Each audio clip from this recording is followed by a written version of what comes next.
like it's something in the air at that time. Don't know why. Always dream of you when spring comes. It's like the heat on my skin takes me back to the time met you on a Friday, halfway out at the door of the club, playing soul on the weekends. Stayed in bed till Wednesday. Fell in love with you right there and then. I was young, couldn't see that.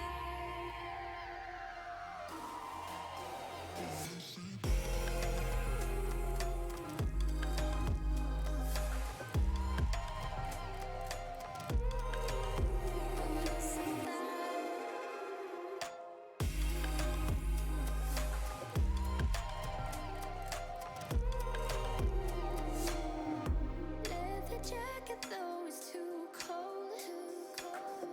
Saw your face in the crowd, and I think without eyes, her just perfect. Yeah, she's beautiful. Never thought you'd be here. It took me by surprise when I met you in the doorway. I had a friend of a friend. Never thought I would see you this soon, but hope she really loves you. 'Cause I swear you deserve everything. Wish that I knew that sooner. We got sober, it was over, but I told you I'll do it all over again. At your place or a spring break, a heartache, I'll do it all over again. Do it all over again.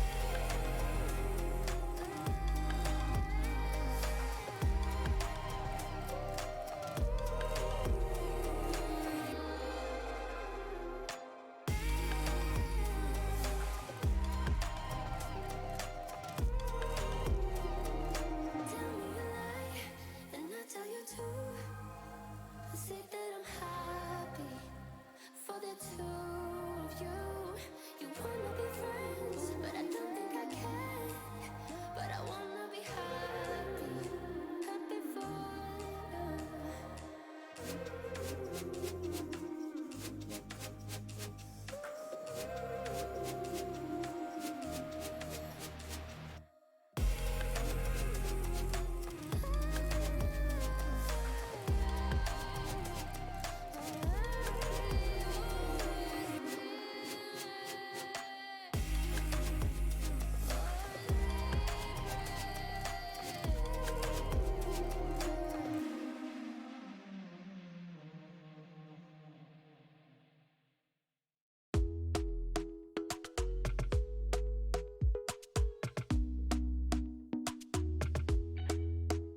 Talk to me nice, talk to me honestly. Look in my eyes, don't let it fall on me. Say you a good guy, make me believe it. Don't wanna hear it, I wanna see it. See how rewind, when we rewind, feels so nice.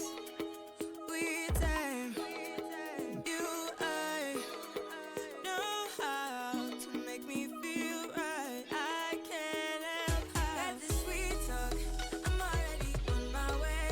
I'm pulling up, don't be late. I'm cutting through all the lanes. Sweet talk, you need to say less to me. No need for no flowers, babe. I'm already on my way, on my way. Why you blushing? Yeah, sweet concussion. Oh, you miss my touching. You do.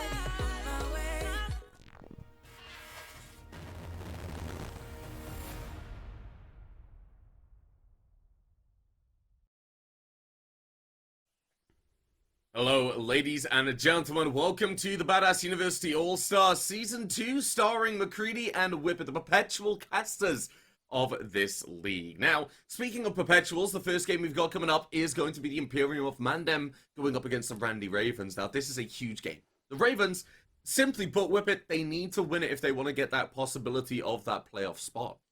Isn't that exactly the truth? And this is the type of game you love to see when a team has to play for everything on the line. They want to make it the top four. They've got to get the victory today. Nothing else matters.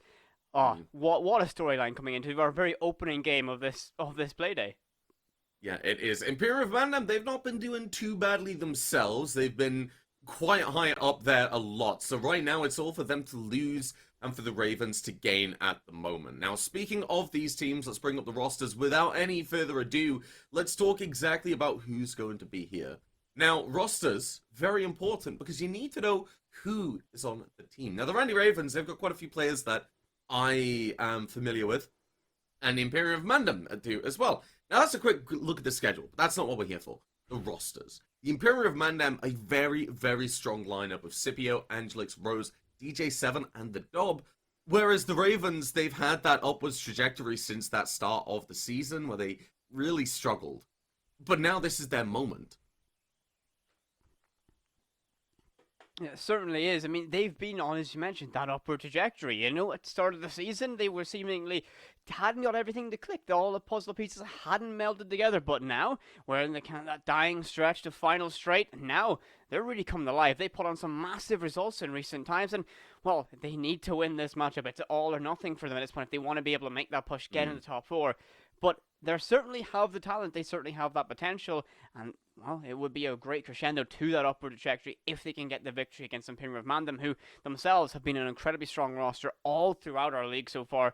Very dominant, very, very strong in terms of talent. I've seen some of the plays that I've witnessed from this team, especially Rose is a highlight player. I've witnessed some incredible plays. I believe on a game of Chalet a few weeks back where the plays were superb. So Imperium of Mandem, a great team. Keep your eye on that one. So this is guaranteed to be an exciting matchup for our very first one of this Playday. And, well, we do have multiple games today on stream, so why don't we bring up our schedule so you can see exactly all the action you'll get for this one. Yes, and the games we have today, the first one, obviously, the Imperium of Mandem and Randy Ravens, whereas a battle at the bottom, realistically. Sniper Monkeys facing the Minutemen, and Team Triton, they will be going up against the Froggers. Now, this game, this first one, that's the big one for me, Whippet. Purely because this is one where both teams can qualify for the playoff spot. Sniper Monkeys, Minutemen, and Froggers, none of them can at the moment. But Imperium of Mandem and Randy Ravens can. Mandem, fending them off. They have to make sure that the Ravens, they don't get any legway behind them, and I feel like this, as a roster, has the potential to do it. Now, big thing I want to point out, actually, if we could bring up the rosters again, I know it's a little bit shaky. I know it's very, very unorthodox, I think is the word I'm going to use. If we could get the roster. Now, DJ7, iNoob, and Deathly are from the same university. And not just that, Whippet, the same university as our Observer. Oh, where are you going with this bit? I think our Observer Science, he's definitely said beforehand that he's really excited for this. Because he knows these players. He's played quite a bit with them. And honestly, he's just going to be looking for some performance. And most importantly, bragging rights to say, yeah, on my computer, I have got footage of you guys whiffing a shot. That's a lot of blackmail. There's a lot of power behind that. Now, moving on, right? That's a huge narrative for me. But moving on, we have standings to look at while I apparently die a little bit inside Whippet.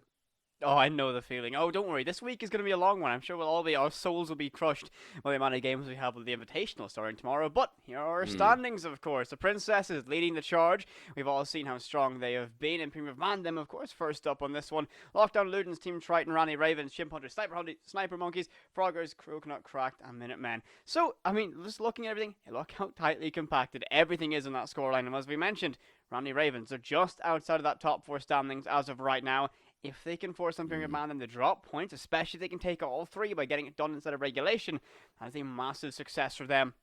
And again, all the results could factor into their standings, but they need to get this victory because at top four, if they can't get points today, it's just going to run away from them, slip away, and they're not going to be able to grab that in our final play days coming up. I feel like Randy Ravens, it's kind of like you're aiming for those 3 points, but even if you get the two, that's okay, because the Froggers, there's a lot of potential for them to try and bring it back. They want to try and if the Froggers could take points away from Triton and beat them out, then that means the Ravens, they're just going to move up. They're going to go level with them, and I think honestly they have the potential to push them through. Whereas if the Ravens, if they just get those 3 points anyway, Triton just drop out. They have to rely on that third game. They need to win. Honestly, I feel like this is a big moment. Imperium Mandem, only Lockdown Ludens and Team Triton can actually match them when it looks at points below them. And the best thing is one game separates all of these teams. If Triton win their game, they're on the top. Mm-hmm.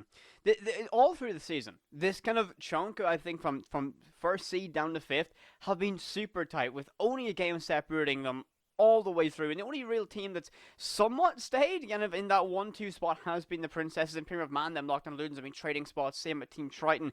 So everything can be shuffled by a single upset result or a series of upset results. I mean, just throw our mind back to, I believe, 3 or 4 weeks ago where we witnessed an entire, both streams had upset results up and down the card, and it completely shuffled our standings.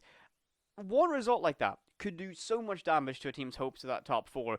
And as you're talking about it with Team Triton, if they drop points in their matchup today, that could be catastrophic for their push, especially if Randy Ravens can take some as well out of Imperium of Mandem, and that changes that shuffle. It really makes it a scrap, a bare knuckle brawl for that 4th seed. I mean, and you also got to think, Gym Punters, they haven't had the most stellar season, but if the teams above them start dropping points, they start getting them, they could also be in that surge or top 4. So a lot of movement potential on our table.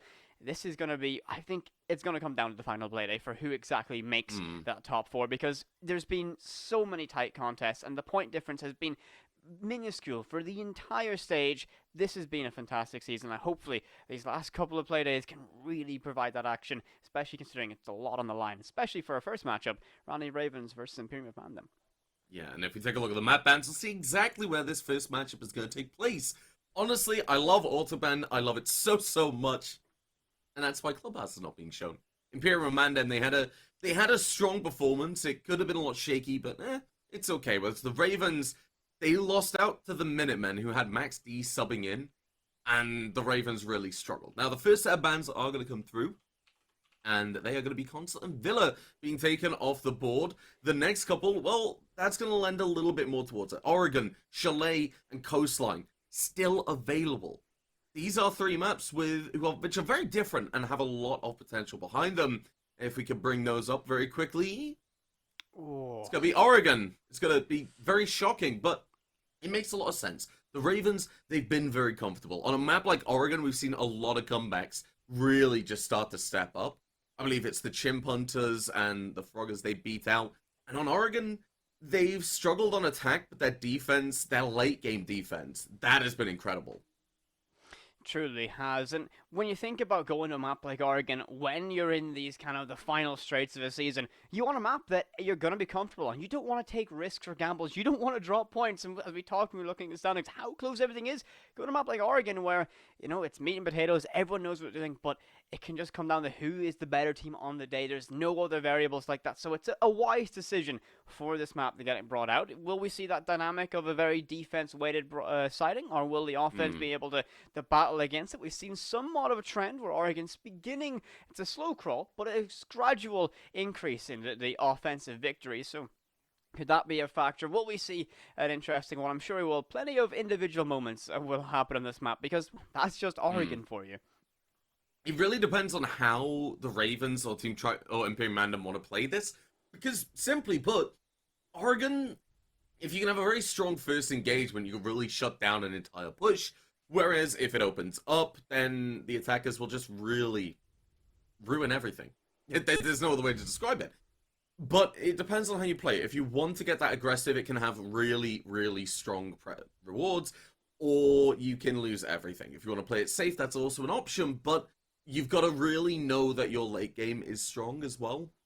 And I mean, it's Oregon, it's, like you said, it's bread and butter, essentially. If you don't know Oregon, you don't know how to play Randy Ravens and Imperium Mandem, well, we know that both teams do.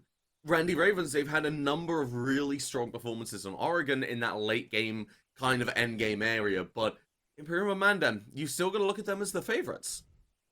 Certainly so. They're ahead on the standings for a reason, but we have no more time for theory crafting as we are ready to jump into our action for our very first map of this evening. Very important games. Here we go. We're going to Oregon. Imperium Mandem versus the Randy Ravens, and moving into our ban phase, I don't think we're going to see anything too unique on the ban phase. I'd imagine we're going to be waving goodbye to Thatcher pretty quickly. You okay? Yeah. Oh. Now, I'm going into the ban phase, and I think the biggest thing I've got to say about Oregon, most importantly, is science. Our observer, a wonderful observer, who I've said a few times really does deserve Yukin too, but, you know, that's not maybe Bill's official stance. It's my official stance. Thatcher, shockingly enough, being taken away, that makes a lot of sense, but, I want to go back to that point. I want to go back to that point. Science, he wanted to bully me yesterday, but he didn't. He lost in the Staff 10s game that we played on Oregon, and look, I'm not even gonna lie, it's large part down to Kangaroo Kenny, and it was a really fun game, but still, I have to call him out and say that he's bad, because otherwise, my honor is not gonna be there. The Ravens, though, they've taken away Jackal, and I feel like this means they're gonna opt towards that Nomad, maybe towards a Zero. They're not gonna worry about this roam game so much, and leaving Maverick on the board, that opens up a whole myriad of possibilities, as does removing Cade. Because leaving Maverick and taking away Cade, suddenly you have a lot of Heart Breach potential. You could bring Habana and Maverick and do as much work and as much damage as a roster that has Thermite and Thatcher. Certainly so. So we see that mirrors our final ban. Again, it's Oregon. We're not going to be expecting the bleeding edge strategies. Perhaps we might see them this week with the 6th Invitational, but, you know, pretty standard. Bye-bye that Thatcher. The only thing that stands out could be that Jackal, but we've seen lots of that Jackal ban so far in Bulls, so it's, again, not something too shocking and can kind of act as a blanket. Is there a roamer here or not strategy? So, getting him gone, can't argue with it. So, I've got to point it out. I forgot about this. Yes. Take a look at the Ravens side in their Heart Breacher. Mally got fed up of Mally.chai, so for some reason it's called Mally.std. That's an intriguing change of name, to say the least. Yeah, I think it's Sledge Team Delta, I think we're gonna call. SEAL Team Delta, maybe? Yes. Yeah, SEAL Team Delta. That's what it means. Don't ask your parents what that means. Even if you're in Union, probably already know what it means. Still, though, IOM, they're going to the top floor, and I'm going to let you carry on with that point. I rudely interrupted. At this point, I'm so far detached from what I was even saying, I don't remember it myself. But we move. We'll find something. We move on. But upstairs we go for our very first side. Imperium Mandem starting on the somewhat fabled defensive side on Oregon. It's, you know, not as much an advantage as it used to be. Still pretty weighted towards them, but we've seen this side in particular become somewhat subject to a breaking down from the attacking side. It's very vulnerable to that split push. There's lots of variety, and we've seen so many teams try, for example, a master bedroom big window push or the master bedroom and attic push. It works very well. It splits the site in half, makes rotations difficult. And we have that Nomad as well on Trash Waifu, which is gonna make it even harder for rotations and any attempted flank presence, because as people, if they go for that attic push, for example, pile up, try and get that initial control, well, the best way of dealing with that is a flank itself. You don't want to take that fight directly, so if an air jab covers that off, that's going to be a massive success and victory for side of Randy Ravens, at least a small, minute victory.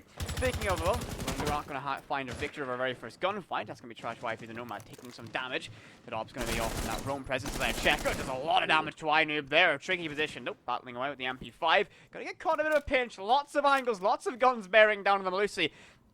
I have a feeling we're going to see our first casualty of the round. He swings the corner, and well, the Nomad lies in wait patiently there for their prey as the Dobbs first to fall, and the advantage sits with the attacking side of Randy Ravens. Yes, that Nomad doing that roam clear without even putting down the air jabs. It's a very nice way of getting the job done. The C4's gone, the MP5 is gone, and that map control over towards dining, kitchen, and kitchen hallway is gone. Because this will, IOM. Scipio's got to play a lot more careful and has to pull back a little bit more from this attic area. The gun sites, you can't afford to lose another player.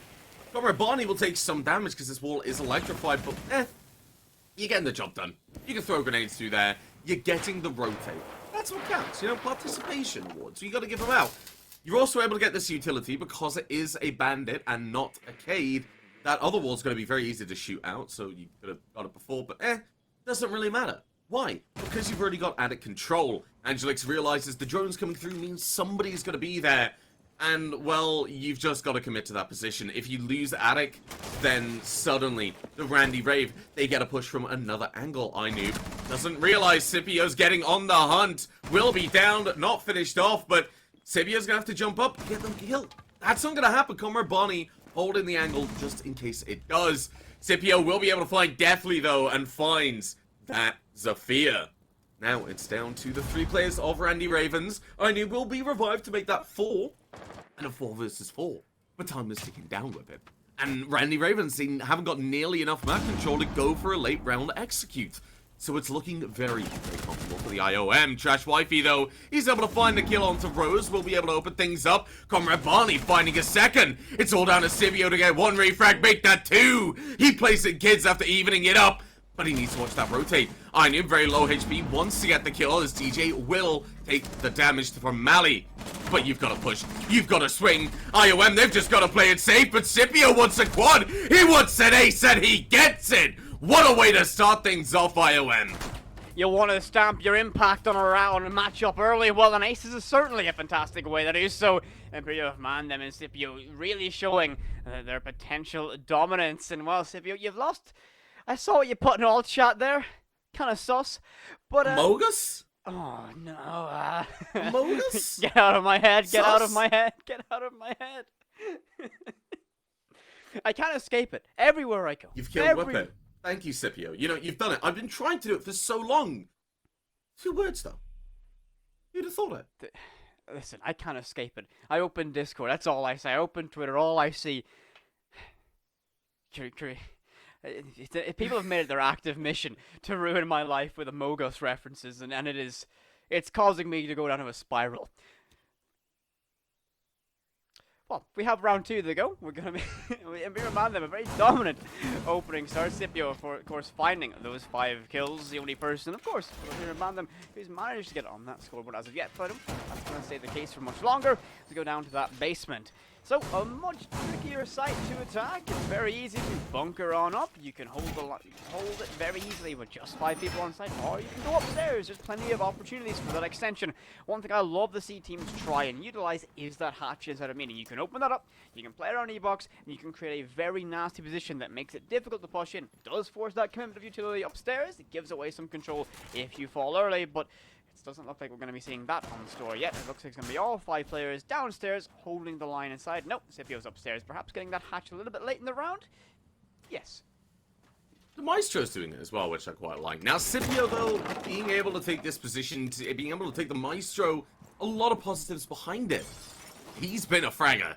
And, like, you can't take that away. If there's one thing you could describe Scipio as, it is that mechanical god.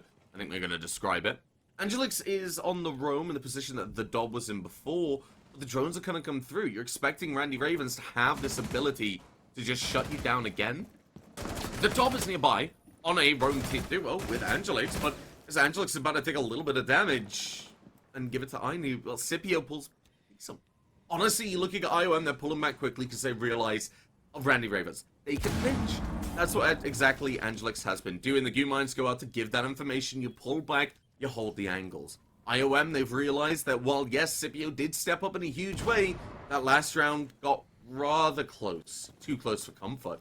The reinforcement on elbow means DJ7 can sit pretty and hold this pixel. Rose in support is going to make it very hard alongside these sidelines, and, well, Whippet, not all of the Randy Ravens are in position for a push yet, so, well, what can you make of that? Well, they're seemingly are just a little bit out of position right now, and they don't really have answers to solve this elbow wall right now. They've got nothing to clear it away, and if they decide to use that Maverick torch to do so, that leaves Comrade Barney very exposed from that, and only with Deathy there to cover, they see the player rotating away up that construction side. A minute 20 remains. We've not seen an initial kill yet. No one's got a pick, but Rose very narrowly escaped the jaws of death from the grenade tossed on up by that Maverick, and it looks like they're going to have to brute force their way in via pillar, which is not going to be an easy fight for anyone to take. We hear Selma charge, doing his work off in the distance. And well, here's the fight down towards pillar. A pivotal one and a must-win for the side of Deathly. If he can get this opening pick here, he's going to be sitting pretty good this round, but that smoke grenade is just going to choke this out, and Comrade Barney's going to take a bucket load of damage. Not going to be comfortable for any more of these engagements. Under a minute now left to go. We saw that Claymore place up to cover a flank, but this is what I'm talking about. Imperial Mandem can just sit and hold the line. Comrade Barney now in DBNO, as Deathly's going to find himself down and finished off as well. A 5 versus 3. And make that a 5 versus 2 technically, and there's the official confirmation. Maui swings, but gets shot down. Rose finds the kill. Second in the round, a 4 versus 1. Trash Waifu left alone and stranded by that pillar with lots of guns in that position, and the Fuser stuck in no man's land. A pretty unwinnable situation, but I never say never. It's not over until you see that round officially end with 25 seconds left to work with. We never know. We could see miracles. The AK has lots of magazine or lots of ammunition to work with. Now already misses the head of that Legion. C4 toss has going to avail. 20 seconds remaining. Decision's got to be made. Isolation has to happen, and a great shot there to find the head of Rose. That's your smoke off the board. Gets aggressive. Narrowly misses the shot through the chassis. As DJ7 gets that final kill. The Imperial Mandem close out a pretty decisive basement defense. Albeit, I was almost holding out for a moment of magic from Nomad. I was wishing for it, perhaps. Yeah, no, that just simply wasn't going to happen. I know you said never say never, but it was never going to happen. I'm sorry, Whippet. Simply put, the defuse... No, you're not allowed to have free will, Whippet. If there's one thing I've taught you, don't believe. Now, moving on from, I think I'm going to legally say that was a joke, but that diffuser being where it was, the lines of sight, the power positions that IOM still had. You had one player on freezer, one on highway. You lose the player on highway, but there's still so many defenders. It's like Hydra. You take one away, another one's going to take that place. You've got to keep winning these gunfights. The time pressure, the utility that you didn't have, that you had to clear out, it just didn't make up for a good round, and IOM a lot more comfortable. They sat down, they waited, they held the angles, and most importantly, they won the round. A lot more of a team effort than it feels like that first round was, because it came down to the crossfires, to the time wasting, and the utility usage. Certainly. So, when you look at the basement defense like that, Imperial Mandem didn't try anything fancy. It was like, we're gonna play, very kind of conservative on the objective. Yes, your Legion went up and caused a little bit of mayhem, but retreated very rapidly to keep their life in tow. But when it comes down to that site, crossfire and patience is all you need to succeed. And, well, IOM had plenty of that. And Randy Ravens just didn't have an answer to kind of a lot of the stuff that they were faced with. They couldn't break through that elbow wall. They didn't have the gear to do so. They were forced into that direct fight. And, well, anyone who's played Oregon knows when you were forced to fight in that pillar area, it is not going to be a fun time. And it relies on someone to stand at the plate. No one can find that magic spark for Randy Ravens. We go to a tertiary site now, kitchen and dining getting brought out, so they are going to opt for that one instead of meeting. Anoop downstairs alone and somewhat isolated from the rest of their team. I wonder if they're going to go on a bit of a solo mission, inspiration of Laxing. They can pop at the right moment to find some damage and perhaps critically wound Imperial Mandem and find an opportunity for Randy Ravens to strike. Well, the Imperial Mandem, what they're doing right now is they have that kid's hold, so not only do they have the player in showers, but they can also put pressure on from above. Anoop, which our wonderful observers noticed, has just started to walk in. But Imperial Mandem know this. They have two players looking for it. I knew he's about to walk into one of them. Not going to be Rose, going to be walking up to Angelix, who, with that pressure coming from above, is going to rotate. I knew just get away with this. But that's the question. The pre-fire goes down, but he wins the gunfight. Deathly hot on the heels to help out, but Scipio going to be able to find one kill. You need to find something. Scipio is going to do exactly that, finding a second kill, has those magnets to protect, and, well, the Emperor is protecting indeed. Scipio looking for a third kill, but Ainu is going to be able to shut him down, looks to get the player on white stairs, as Rose wants that refrag, keep the player advantage. Nah, just go pull down. Just going to wait and go into that dining area. That wall is open, thanks to the wonderful work of Mr. STD himself, and he's going to be able to find a kill as well. 2 versus 3, a minute 10 on the clock, and Randy Ravens, there's opportunities, but it's not looking great. They have got the shower control, but Rose is holding a crossfire with DJ. Got Brent Barney on white stairs.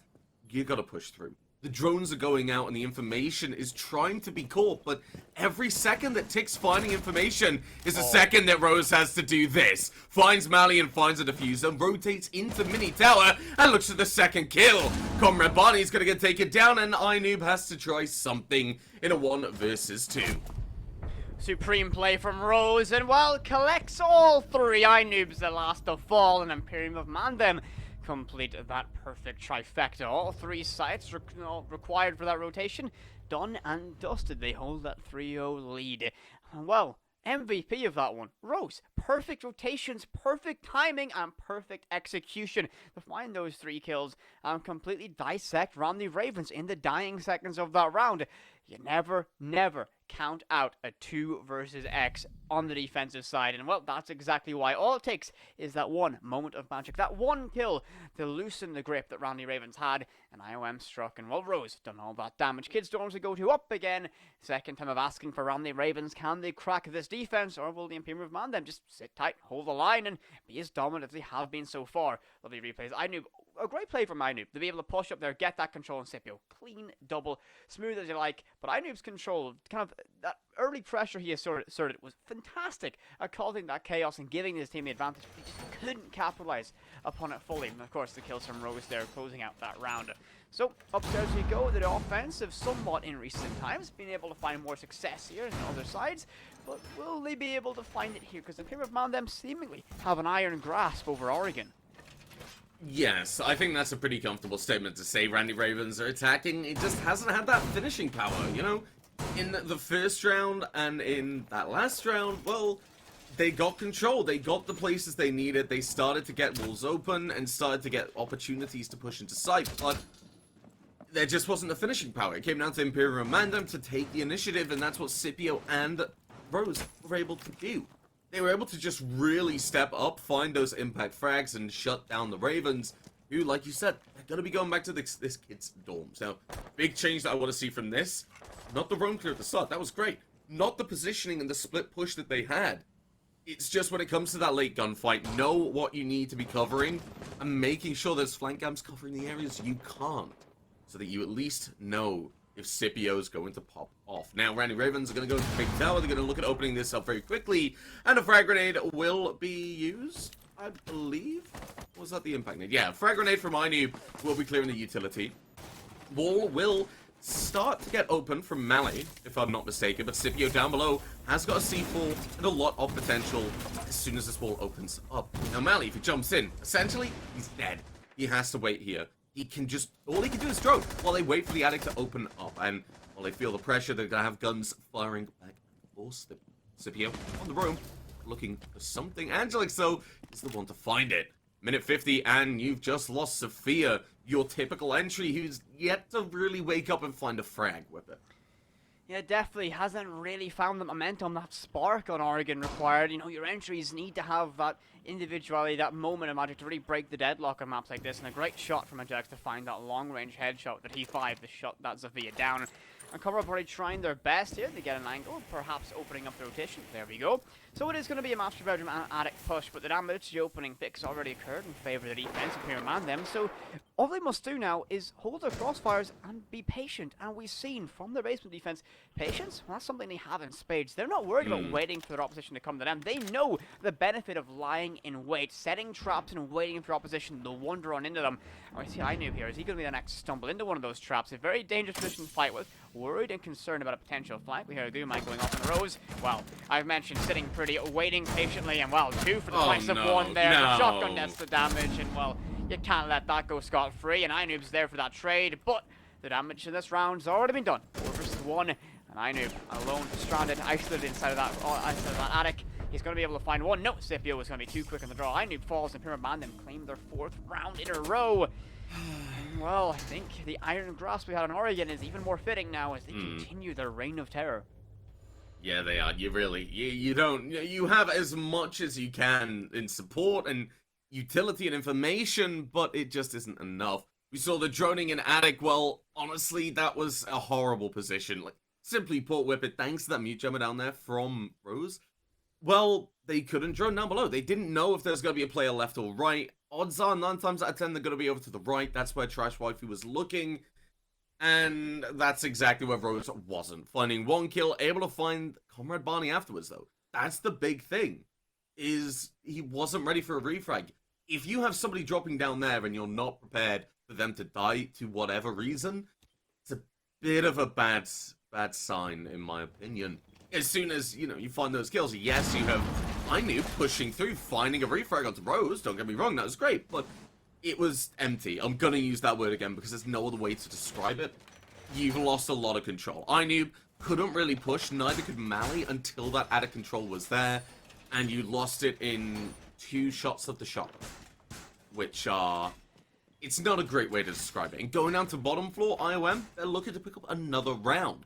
Last time we were here, this is arguably one of their most dominant rounds that we saw in the first rotation of sites, and it makes you worry for the Randy Ravens. The roam clear was there, and IOM pulled back. They realized they can't really contest the Randy Ravens roam clear, so we pull back.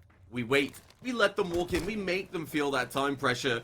That's exactly what happened. The Crossfires were able to find so many kills that it was impossible to see IOM win. Yeah, no, I'm really not surprised. Their last attack really stalled out, so they're wanting to get in control very early on. I knew we'll be pushing through with Trash Waifu, hot droning. And they're waiting just a second. The dog can be scanned, looking to give away that information. The drone's moving through, and the Dob, well, as long as the Dob and DJ7 stay alive, they can shut down a plant completely.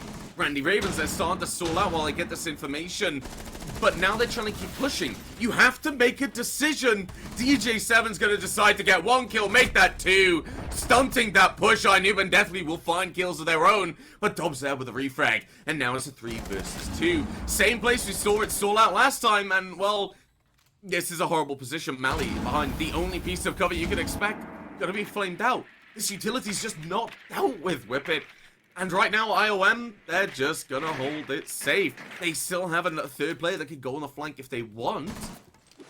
But right now, it looks like Randy Ravens, they're stuck in a rock and a hard place. DJ7 can't really be fragged out. The positioning, it's just not going to allow it for Ainu to find that kill. And, well, you're out of frag grenades, so nothing's there. The gunshot has to come down and ring out. True, it will. But still, IOM, Imperium and Mandem, they have an Imperial fist upon this bomb site.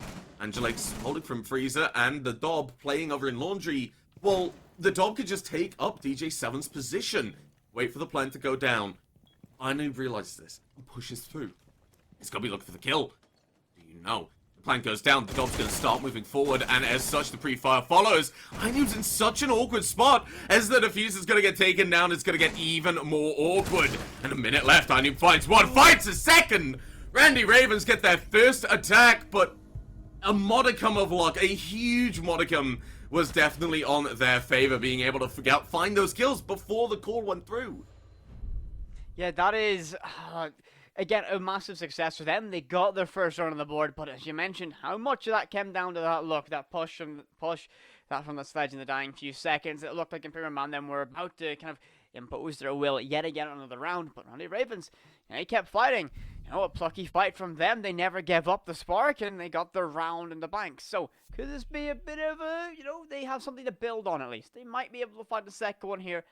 I'm going to be the guy to say unlikely. Imperium of Mandem have just been so strong, and, well, as we see, they're going back downstairs to the basement, and they're going to learn from their mistakes. They won't take any risks at all. They're going to play it even more reserved at a feeling, and look at this opening. Yes. Simply put, we're going to see IOM have a goddamn Pillars player. That stops all of that. Simply put, they're just going to have a player there. I'm not really sure how else to adjust this strat, because if they're going to have a rush, you just put a player there. If they're not going to have a rush, you just have a player there just in case. The rest of your roamers can still perform. They can still go out on that roam hunt and put pressure on the Ravens, yes, and it can still collapse when that push does come through. With the player on Pillars, it shuts down everything, especially if you're running the Goyle or the Melusi with a C4. Only DJ has one, and that's going to be used for plant denial, but there's a lot of opportunities just by shifting one player around, and Randy Ravens, they're not going to get away with the same thing twice. I think it's quite safe to say. Yeah, lightning rarely strikes twice in Siege, and again, an aggressive push like what they done, they needed to be quicker. they seemingly got very slow. They had the drones ahead of them, spotted the player prone by Harry Potter, knew that, they fell back, and they just didn't capitalize on the initial control, the initial potential they had. Scipio, on the vigil now. It's going to be harder to pinpoint. Well, their position is now known and compromised, and I think someone's going to act on that pretty sharpishly. But I think just sitting on the main tower stairs right now is just going to be a pretty easy job. Sit, delay time, and wait for the inevitable push inside a bunker where you can come down and cause that pressure. Rose sends some shots down range, down towards that Nomad. A toxic counter to help choke them out, and well, the Moroccan operator stuck in a rock in a hard place, close to that wall, and truly getting choked out now. The AK sings, but to no avail. And we only have, well, that's the third canister already tossed away, but in this type of circumstance, a wise choice, but not that one. Oh no, DJ, you cannot be doing that. Tries to get that reinforcement to patch up the rotate. And that could be a catastrophic moment. Flashbangs tossed out, the Dokumi call is there, Comrade Barney gets the information, and Rose could be compromised now, as seemingly Randy Ravens mount their pressure and prepare for their dive bomb into the objective. Two players queuing up by that elbow rotation. Rose, though, watching attentively. SMG-11 primed and ready, shot sent down range. Well, Comrade Barney's in, and the F2 great for brawling close quarters, just like this. Maybe able to find success here. Trash Wife left in DBNO, surely going to get finished up eventually. As iNoob's there, perhaps to pick up the pieces. More damage done towards that sledge, and that's going to be an uncovered position. Maui inside that default plant position. More tracers down range as well. The smokes are there. This is surely going to be key. The plant's going to go down now. Rose has to act. The cover is there. Well, the F2 sings. Scipio looks to get aggressive. Perhaps trying to be a best impression of 2K, but shut down inside that smoke.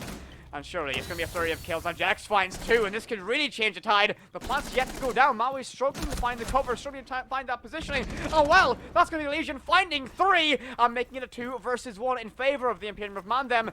They've got lots of time to work with here, and well, they have their somewhat coveted crossfire set up and established. Maui's got to isolate these and pick them off one by one. But they're in great position to trade each other off. The diffuser in the hands of that ace. The plant attempt is there, but it's a fake. Wow. Trying to bait out someone, but the patience from IOM right now, waiting for the moment to strike, knowing they can't get too aggressive. They can't throw away this advantage. Well, Maui on the ace looks to get aggressive, and well, doesn't check to the right as Dobbs shuts them down. And IOM close out round number 6, making it the 5-1 advantage on their defensive split. Yeah, now the big thing about that round was, well, I want to say it, you know. Trash Waifu managed to sneak into that little corner of elbow, and because of that, well, the smoke canister, it didn't have that impact. Simply put, Rose, you put the smoke canister out, then DJ tried to get the reinforcement because you didn't know he was there. He found the kill. The second smoke canister, you think it's safe. You say, okay, it's smoked, go for the reinforcement. No, Trash Waifu's waiting there. That gave them the opportunity to push through. Comrade Barney, they were holding that angle onto the launch and rotate, and then Scipio tried to push through. It was very much a stalemate until the last minute. That's when things start to fall apart. IOM, they coordinated their collapse very, very comfortably. And overall, were able to end up being the victors by that one point. And that's what I want to talk about. The positions they had made it impossible for the attackers to win that round. You had a player in freeze and you had a player in launcher. Now that crossfire that you can set up is horrible. You have the player in freezer and they can swing on the default plan onto where Mali was trying to get that diffuser down. But then, well, even if he wins that gunfight, somebody else comes around, someone else goes for the refrag, and well, the round was over before it was down to Mali, in my opinion. Going on to the defense though, Randy Ravens, this is where we've seen you step up. But I don't think the situation was quite as dire. This is your top 4 placement game. If you beat IOM, you lock them in place for this week.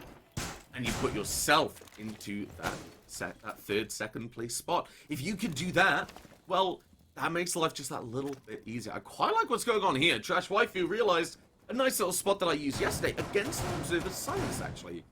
If you can get if you have a 0 cam on the board, right next to that mute jammer, there's a drone hole.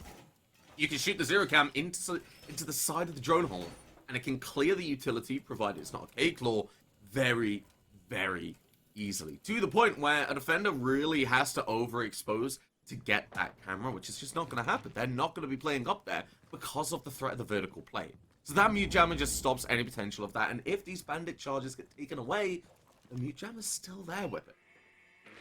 That could be a massive advantage, if of course there's going to be a factor. We see that Maverick in play, so that torch isn't going to get disrupted. It can chew on through that wall, but it does take time. Scipio waiting down below outside Classroom, waiting for the call, waiting for that moment to strike, to send that breaching round up deftly, trying to hold on that push inside of Elbow. By far the damage done, that's going to be the Yana making an entry inside the garage, and so it's going to be applying pressure, likely going to force Deathly to run away, kind of relocate, but no, they're going to hold their position. I wonder if they're going to be able to try and take another peek, and they do so, and perhaps catch the dude napping a little bit. Definitely finds the opening kill. Your Yana's off the board, you lose that Gemini Replicator, and you lose those 2 grenades in the back pocket. So that could be a massive benefit for the defensive side. So IOM show they can bleed. Yes, that's... it's a nice opening kill to find, but it's not maybe the impact you want. Trash Waifu playing in this attic, the SMG-11. He's no stranger to it. Used to, actually, fun fact with it, he used to run Sledge with the pistol. I'll let that hang. I'll let that hang. We bullied him in. No, we bullied him into learning the SMG. Okay. No, Chad. That's running Sledge and pistol equal Chad. You don't need the SMG-11. You have a pistol. I mean, He doesn't rely on the same crutches us mortals do. yeah, well, shockingly enough, if you didn't kill him with the L85, you didn't kill him at all. Because the SMG-11, it would have had a lot more firing power. Anyway, I digress. Angelix has made their way into Attic and is starting to push through with Rose. Because of this, playing a very tight angle, Trash Waifu isn't going to be able to win it out, and Rose finds that equalizing kill. iNoob's going to find one of their own, but Angelix is with the answer. It's tit for tat. Noughts and crosses on the board, and Scipio's had to get huge. Get inside, find Conrad Barney, finds Daphne as well. It's all Datameli finding one, but not Scipio. You don't find the monkey man, he finds you. Scipio, take a bow, standing up and shining brightest yet again. What a play, just going, alright, we're in dire straits, we need someone to stand up. I'm gonna be that person. Charges in, R4C in hand, and finds every single kill required to put Imperium of Mandem on match point in what so far has been a dominant display and demonstration of strength here on Oregon. Can they close it out right here, right now, as Randy Ravens go down to the basement, perhaps to hold on to any semblance of chance they have to drag this to the end of regulation and overtime to maybe stop IOM from getting every point available? But at this point, the Imperium are just looking so strong. They really are, Scipio. That was huge. And I know Scipio, I know he liked that call out. So for anyone says that I'm bullying him or anything, no, he'd be happy with that. I mean, have you even seen the Twitter account of half the teams in Buell? Well, yeah, Scipio really came up huge in a massive way to keep IOM in the game and put them onto match point. And Randy Ravens, that was a good start. You found the opening kill. You found a couple of refrags, and Mally with the older was able to find a kill, but you gotta think, it just wasn't enough, and Whip It, me and you have seen it before on this map, that Randy Ravens can bring it back. But is it gonna happen? Imperium and Mandem, they've shown very little weaknesses on their attack as well as their defense. That opening kill of the Dob, that's the only real problem I saw. Every other kill was traded, every other kill was in sacrifice to gain map control, or to gain a kill yourself, or at least distract so Scipio could jump in. As long as the Dob stays alive, that round was going to be flawless in my eyes. Right now, though, on the defense, let's see how they approach it. Because the spawns, they make you think, okay, bunker, a bunker push, that makes a lot of sense. Scipio's got to go to Big Tower, make sure there's nobody roaming there, nobody, I don't know, doing exactly what Scipio done, and play in these positions, waiting to strike. And that's exactly what Deathly's doing. If Deathly gets thrown out here, he realizes he has to pull back. But Randy Raven, the IOM, they can set up a pinch if they so desire. Or they could just let Deathly get away with it and live. Now, Scipio, it's on the rafters. He's going to be contesting this. And Deathly isn't going to be ADS, but will win the gunfight. And a lot of HP being lost. Because of this, well, Deathly, you're an investment for later. You're kind of a deposit in the bank. And someone's going to take it out later, if that makes sense. Mally on Laundry says, go be looking for a kill as iNoob picks up the Dob. Oh. The kills, they're going in favor of Randy Ravens at this point in IOM. They're the players starting to stall out. Things just got real interesting in this round, say the least, as we say goodbye to Scipio and the Doob. I mean, real big thing is losing that Ash. We just look, Scipio, 13-4, absolutely stellar performance right now, and they're not going to have that potency on that attack. They don't have the tip of their spear. They're going to be fighting with blunted instruments as Rose makes her entryway inside of bunker. is now faced with the impenetrable wall of that elbow position. You're going to be exposed for a long time opening up this angle, but now decide to pry some holes into it to make it uncomfortable for anyone to sit and perhaps try and just directly counter the covering position of that freezer doorway if a planned attempt is there. That might be their only saving grace at this point, but lots of areas to clear. Lack of map control, and while they're going to keep losing bodies as well, Comrade Barney finds the kill. DJ7 falls, and Rose's cover is gone. Battles back and finds that trade, but is it too little too late now as Angelix tries to push down by Pillar? A nasty position to fight against no matter the odds. Perhaps spotting the elbow of Maestro, but not just lining up perfectly. 45 seconds remaining in this round. The advantage heavily sits to the defensive side around the Ravens. Can they pull one, claw one round back and use that as a momentum to just push a comeback into the standings? Rose finds that kill to deathly. A swing is there from Trash Wife, the C4 doesn't land, does no damage, and Sophia now knows the exact position, finds the kill, and now the advantage is gone. A 2 versus 2, a tag team brawl. The future has to get recovered as time drains away. 20 seconds left in this round. The coverage is there. We hear the Alda sing, but Ainub in great position to hold on and deny a planned attempt. Narrowly spotted out. The plant goes down. Well, plant attempt is there, but Ainub shuts it down. The trade-off, though, as that's Angelix getting the kill, but 5 seconds left to go. Has to stick or lose out on this round. 4 seconds, 3, 2, pulls up, and Ainub plays the patience game as Randy Ravens claim their second round, but Imperial Mandem fighting back from a 5-3 man deficit to get to a tricky 1v1, which could have went any way. This round, way too close, Whippet.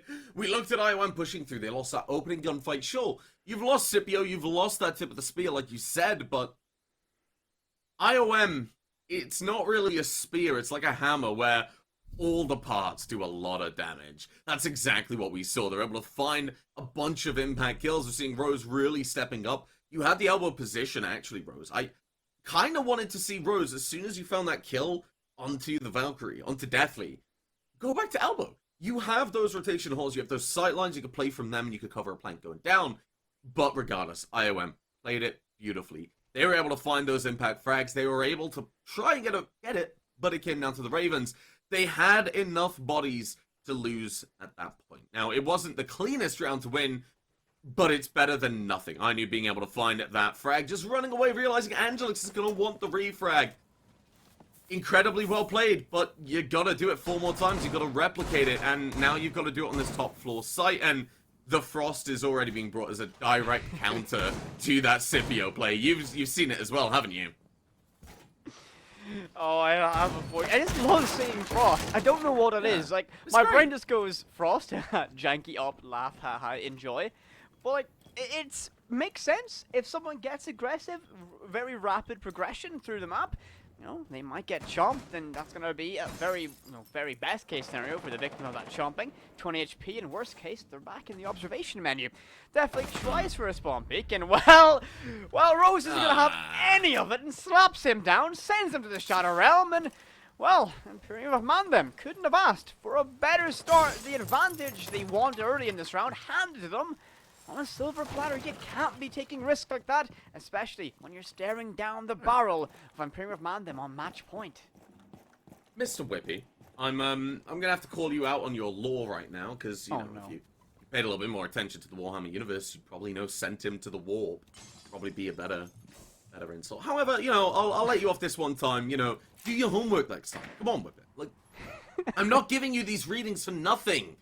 Right now, though, IOM, they're giving a lot of homework for the other teams that want to beat them out. Comrade Barney has opened this angle. Scipio knows he's in a very risky position, but, well, there's no risk. You just wait. You're being stalled out, but, well, this push is the side that as soon as the wall opens, you gotta wait anyway for Attic. So, right now, all you're doing is keeping a defender looking towards you, and, well, that's not a bad thing when you think about it. Ravens, they've already lost Deathly, so that's 3 active guns moving around. Comrade Barney realizing this, Scipio's going to get that utility, going to take away the wall, and is going to get away safely, most importantly. Comrade Barney will rotate around. I knew playing Namalo and Zulu. Huge impact player. The Randy Ravens need to keep alive. Comrade Barney looks for the kill. He looks to the balcony. He realizes DJ7, well, he's trying to get this utility. He's trying to get something. So we'll just stop him.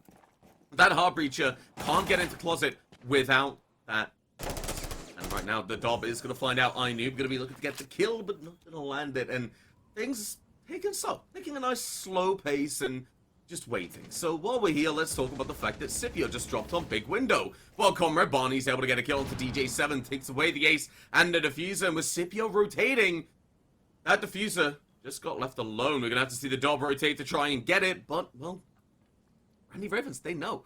40 seconds on the clock, they realize they've got a diffuser, and while even Attic is open, and the attackers, they're pushing through, it still feels like the Ravens' round. This might be the start of a comeback, and a much-needed one at that point, as Dob just kind of rotate around. He realized, well, if DJ7 died, I'm probably gonna die. IOM, just holding positions. They're waiting for the Ravens to crack. Oh, no. Angelix looking to be a bit of an egg himself. Trash Wifey takes some damage, but Angelix, that's the thing we need to look at. 10 seconds now. Scipio gonna go for the quintessential push in. Ainoob's there to shut it down. The double find to kill Comrade Bonnie, and Ainoob each count on their own. Angelix has to come up huge, finds one kill, but you need two more. 1 second on the clock in realizing we have rounds to throw. Let's take it away. Kitchen Dining is going to be the next site that we head to, and I feel like this is where IOM, they're gonna clamp down. Oh, things might be getting interesting in this matchup. If Randy Ravens can string together 3 more successful defenses, it's gonna be a big thing of asking, especially considering the next site they're forced to go to is a tertiary, no matter what they choose. You know, they have a little bit of momentum. There's some wind in their sails, and well, in Imperium of Mandem haven't got that much of a, or as much of a demanding presence on the attacking side as they had on the defense. Of course, Scipio, if given a chance, can, you know, slice through you like a warm knife through butter, but they're playing wisely, shutting that down and not letting those aggressive last-minute pushes from the Ash do as much damage as perhaps Imperium Mandem intended for it to happen. Again, lightning doesn't strike twice, so it was a gamble to rely on that late push, especially considering how they had a frost on the board. The Shulker. An interesting addition. Like to see him getting played. Very rare, even though he has some, I think, interesting competitive viability. Okay, I'm gonna chime in on this weapon as the I don't know, analytically inclined. Is that the word? Also, is that a word you'd use for me? No. Out of the two, comparing the two of us, though. I mean, yeah, okay, yeah. Well, no, the point.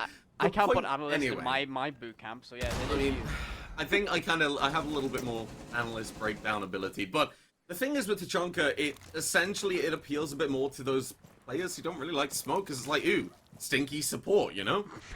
And I'm there, you know? Silence support. I don't want to be droned anymore, I want to be monkey. That's literally my catchphrase in ranked, Whip It. I don't So want Tachanka appeals a bit more to me. You can bring that SMG, or you can bring the Tachanka LMG that we all know and love, the Prox Mines, give you the information to smoke everything out, or in his case, flame it.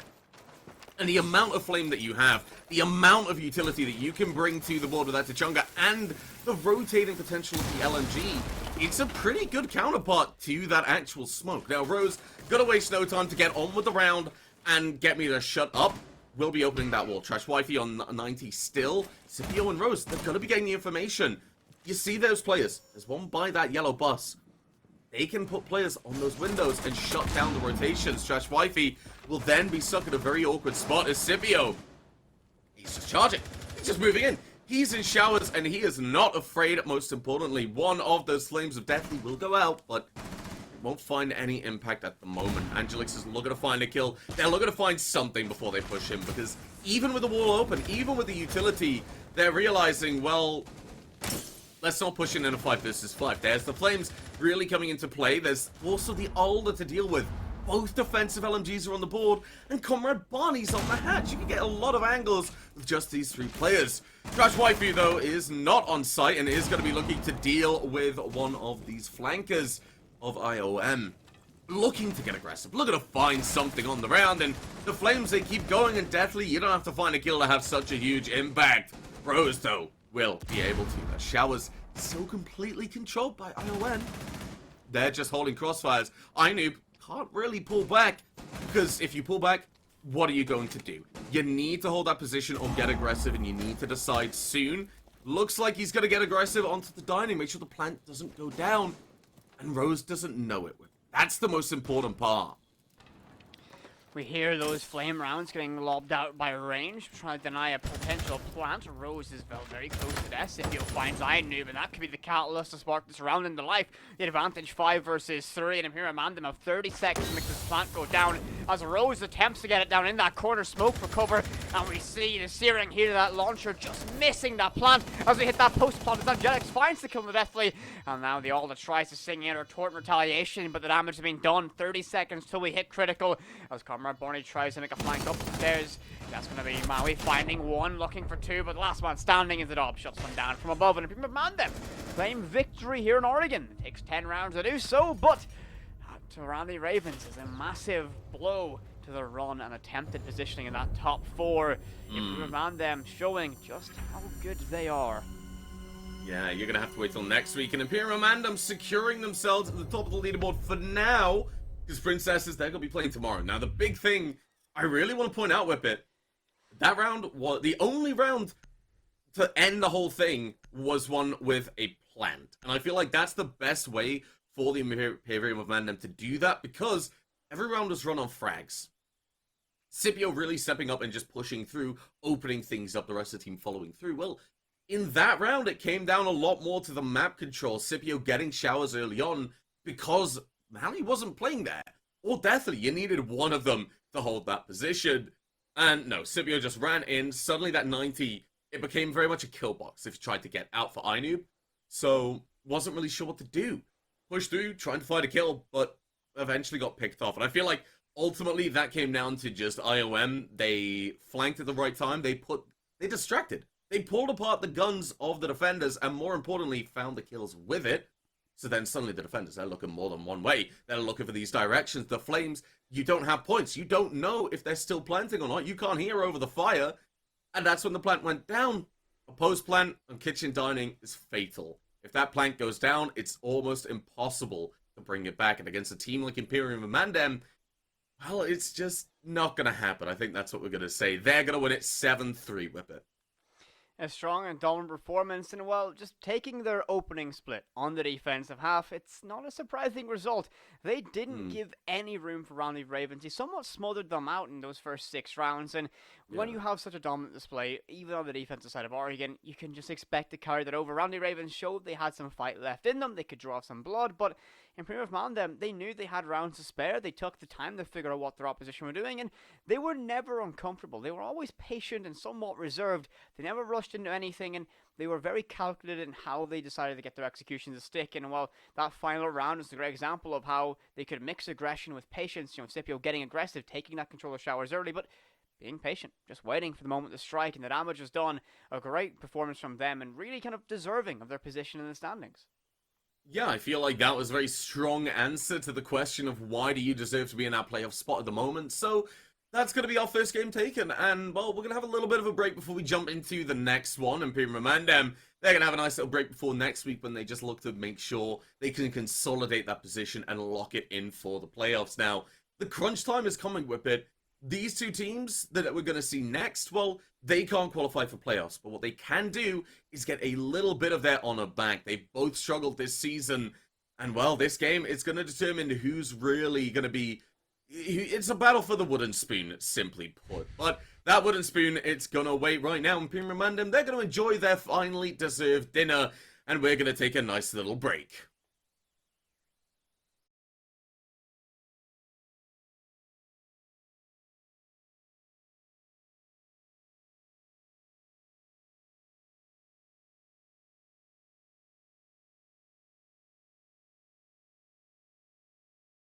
To draw the red light, I could run through the fire, I could conquer the night, if I can make it, if I try to draw the red, I could run through the fire.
thinking that I could have done something, but now I'm left with an empty heart. No making amends, no waking up beside you and holding you till we forget it all.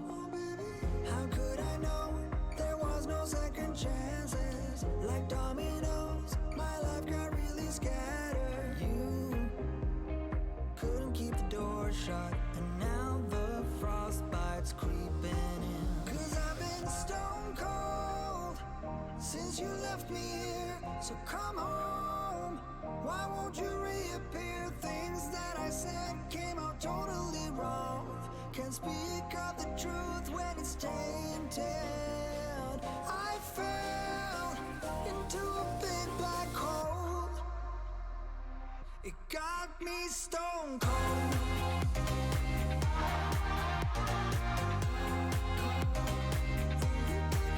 You got me stone cold. You got me stone cold.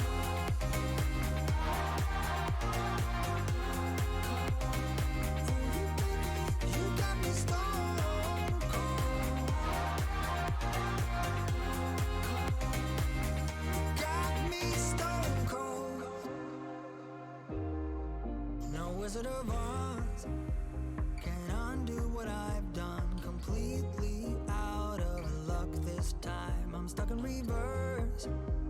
I gotta get away now, but I can't seem to take the lead. Oh baby, how could I know there was no second chances? Like dominoes, my life got really scattered. Still, I find myself hoping that you'll find your way back to me. 'Cause I've been stone cold since you left me here, so come home.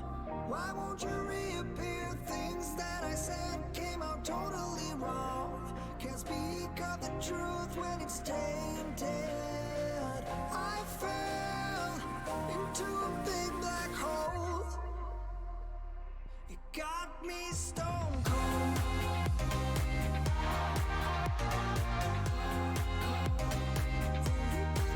You got me stone cold. You got me stone cold.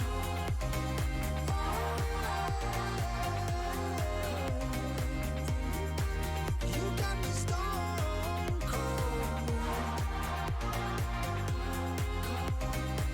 You got me stone cold.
Hello and welcome back. After a first game to decide whether Randy Ravens would be going into the top 4 spot, well, Imperium Commandem, they just kinda said no, didn't they, Whippet? Yeah, they kind of went and took the hopes and dreams of Randy Raven and, well, crushed them in their iron Yeah. fist. And it was a very dominant display from them on Oregon and somewhat unexpected. I thought it would be a little bit closer coming in this one. I still thought Imperium Commandem would have had the Yeah. upper hand, but they just showed their class, their level, how good they are, and kind of why they're in that top section, why they're holding on to their place in the top 4. So great display from them. Unfortunate, of course, for Randy Ravens. Yeah, you've got to really say kudos to Randy Ravens. There were some moments that were able to win. There were some moments that something was possible, but it just wasn't found in the end. Now, the game that we are going to be coming up, if we just bring up that schedule again, is going to be between the Sniper Monkeys and the Minutemen. Now, realistically, Whippet, this is the bottom of the barrel game, and Sniper Monkeys, Minutemen, they've both struggled. I believe Minutemen, when they won their first game, it was heavily down to that substitute, and I feel like it identified the biggest issue for them. Minutemen didn't have a leading figure. For example, in Imperium of Mandem, they had Scipio. But Minutemen didn't have anybody like that. So as soon as Max D subbed in, well, they just unstoppable. They pushed in, they had entries, they followed up. But Max isn't playing with it. Yeah, again, I think I really have to kind of echo what you said there. They haven't had that vocal point player, that someone that always poses a threat, you know. Whether you look at Scipio, Max, some of the kind of notable people on that, of course there are plenty more, but whenever they're on the server, there's that active threat that they can drop, you know, 15, 20 kills. There's always that active threat. Minutemen just don't have that potency. They don't really have those fangs, that venomous bite, and I mean, again, it's unfortunate from them. So, I mean, here are our rosters, of course. Sniper Monkeys, we got Techie, Quick Jab, Nom the Nom, Sturksy, The Hid, and Age of Sol, Dumfries, Keenan, NJ Sauce, and Aradid. Oh, hold up, bottom name. I'm very bad at names. It's my curse. I'm always... I'm proud of you. You did good. Okay, thank you. All I'm looking for in life is the approval of Creedy. That's all it is, you know? Yeah, you know, screw you can too. Screw even going to the Invitational, Whippet. I know. Creedy loves you. I would turn down a seat at SI for Creedy approval. Truly, that's just a lie. Let's be honest. Yeah, to be honest, Whippet, blatant. I do the same. So it's perfectly fine. Now let's bring up the maps that we're going to be heading to because, well, you know the players, but do we know where they're going to? The big thing for Sniper Monkeys is Villa feels like they're kryptonite, and Minutemen, I feel like Clubhouse is definitely theirs. Probably a good thing that they're not there. Or actually, no, sorry, Whippet, I have to apologize. I've had a lot of problems. Sniper Monkeys played Calf last week, and they had a max sub again. So what I said about Minutemen goes for both of them, actually. I want to stick to that point. Concert and Oregon being taken away, though, leaving Chalet, Villa, and Coastline. What do you think about that?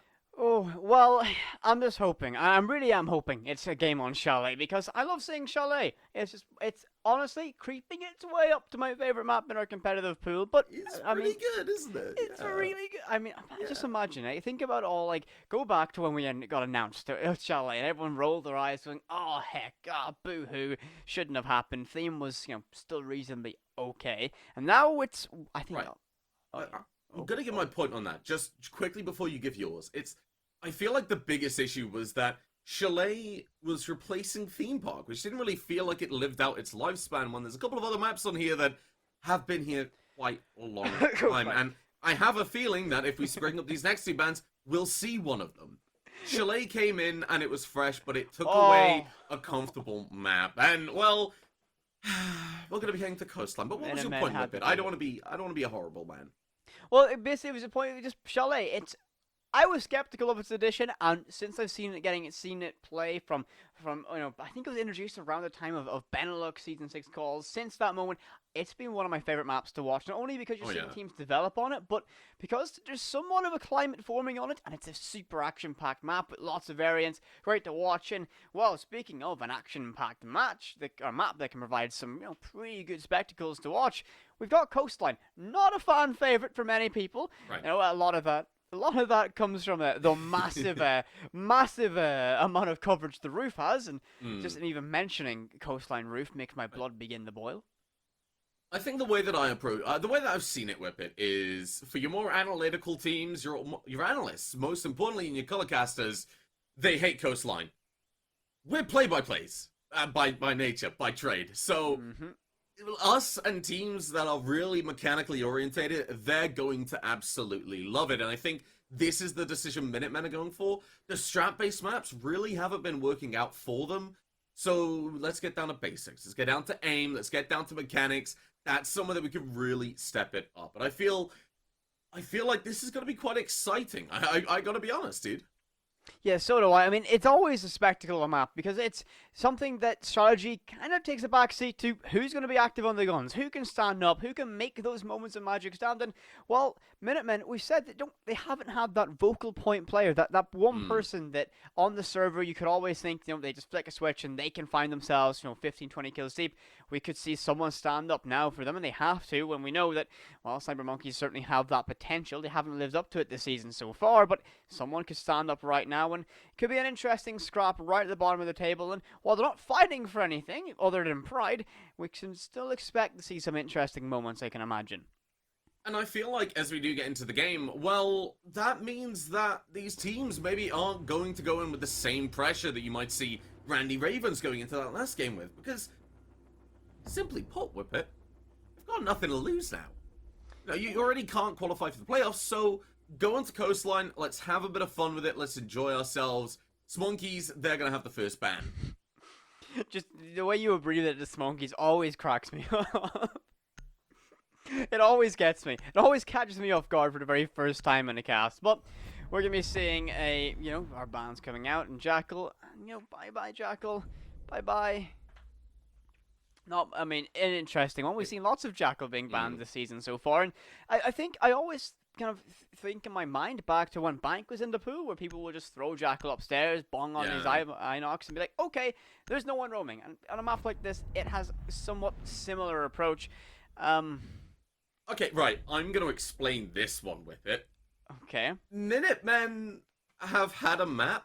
In one of their maps, they misclicked Flores and accidentally used the 6-pick on a different operator, so they had to kill, I believe it was Source who picked it, although I can't really remember. So, because of that, they're probably just saying, let's make sure this doesn't happen. The Chunker being taken away, that's quite interesting, because for me, it's kind of a case of, well, if you ban out, let's say, Smoke, well, I'll just take the Chunker. If they ban the Chunker, well, they just play Smoke. I like the fact that you didn't even say Smoke, you just went Smonk, straight up. Did I? Yep.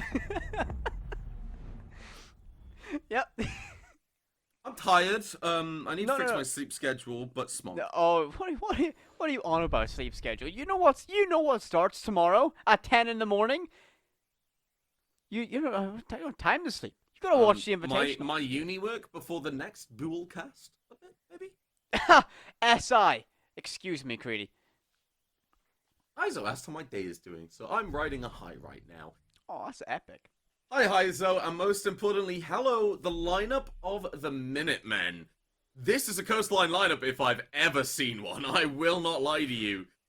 Nock, Lion, Sledge, Amaru, and Finker. Now, a big standout operator for me is Rose has returned. Yeah, hi Rose, back at it again. I just kind of want to mention, I have a sneaky suspicion this won't be a long round.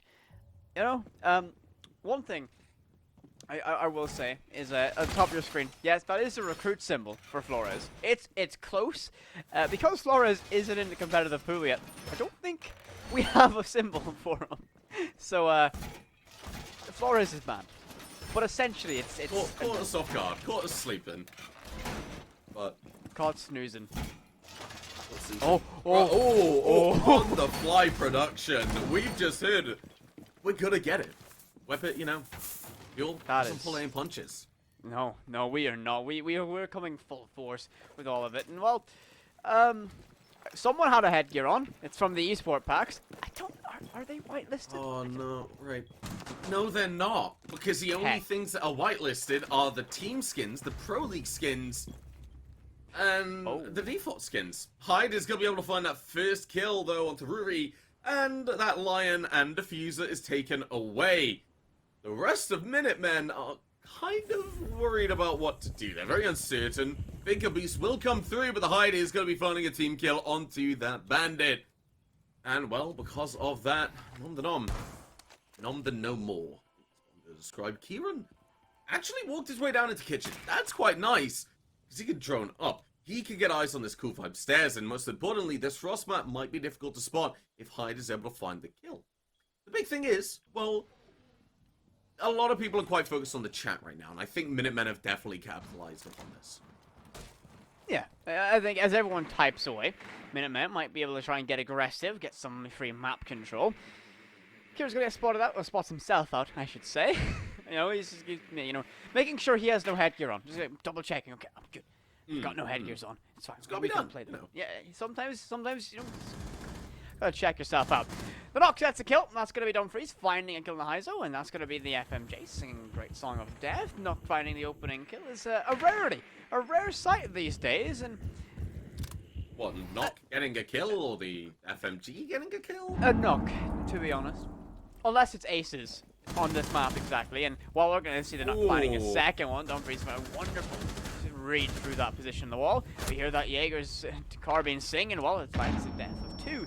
And then on returns, the Frost might claim the victim is Sol's, the last man standing. This is going to be a tricky position, especially considering, well, you're not going to have the easiest time hearing anyone because your team wriggling around inside that Frost mat. SMG11 primed already, a good choice up close and personal, but a tricky round to win nonetheless. The Vault comes out and, well, it's slapped down pretty rapidly. The attempted revive is there. Kieran's back in the fight. The progressive play, and, well, you don't even need your teammate. Sol's going to be able to do it all with the SMG11.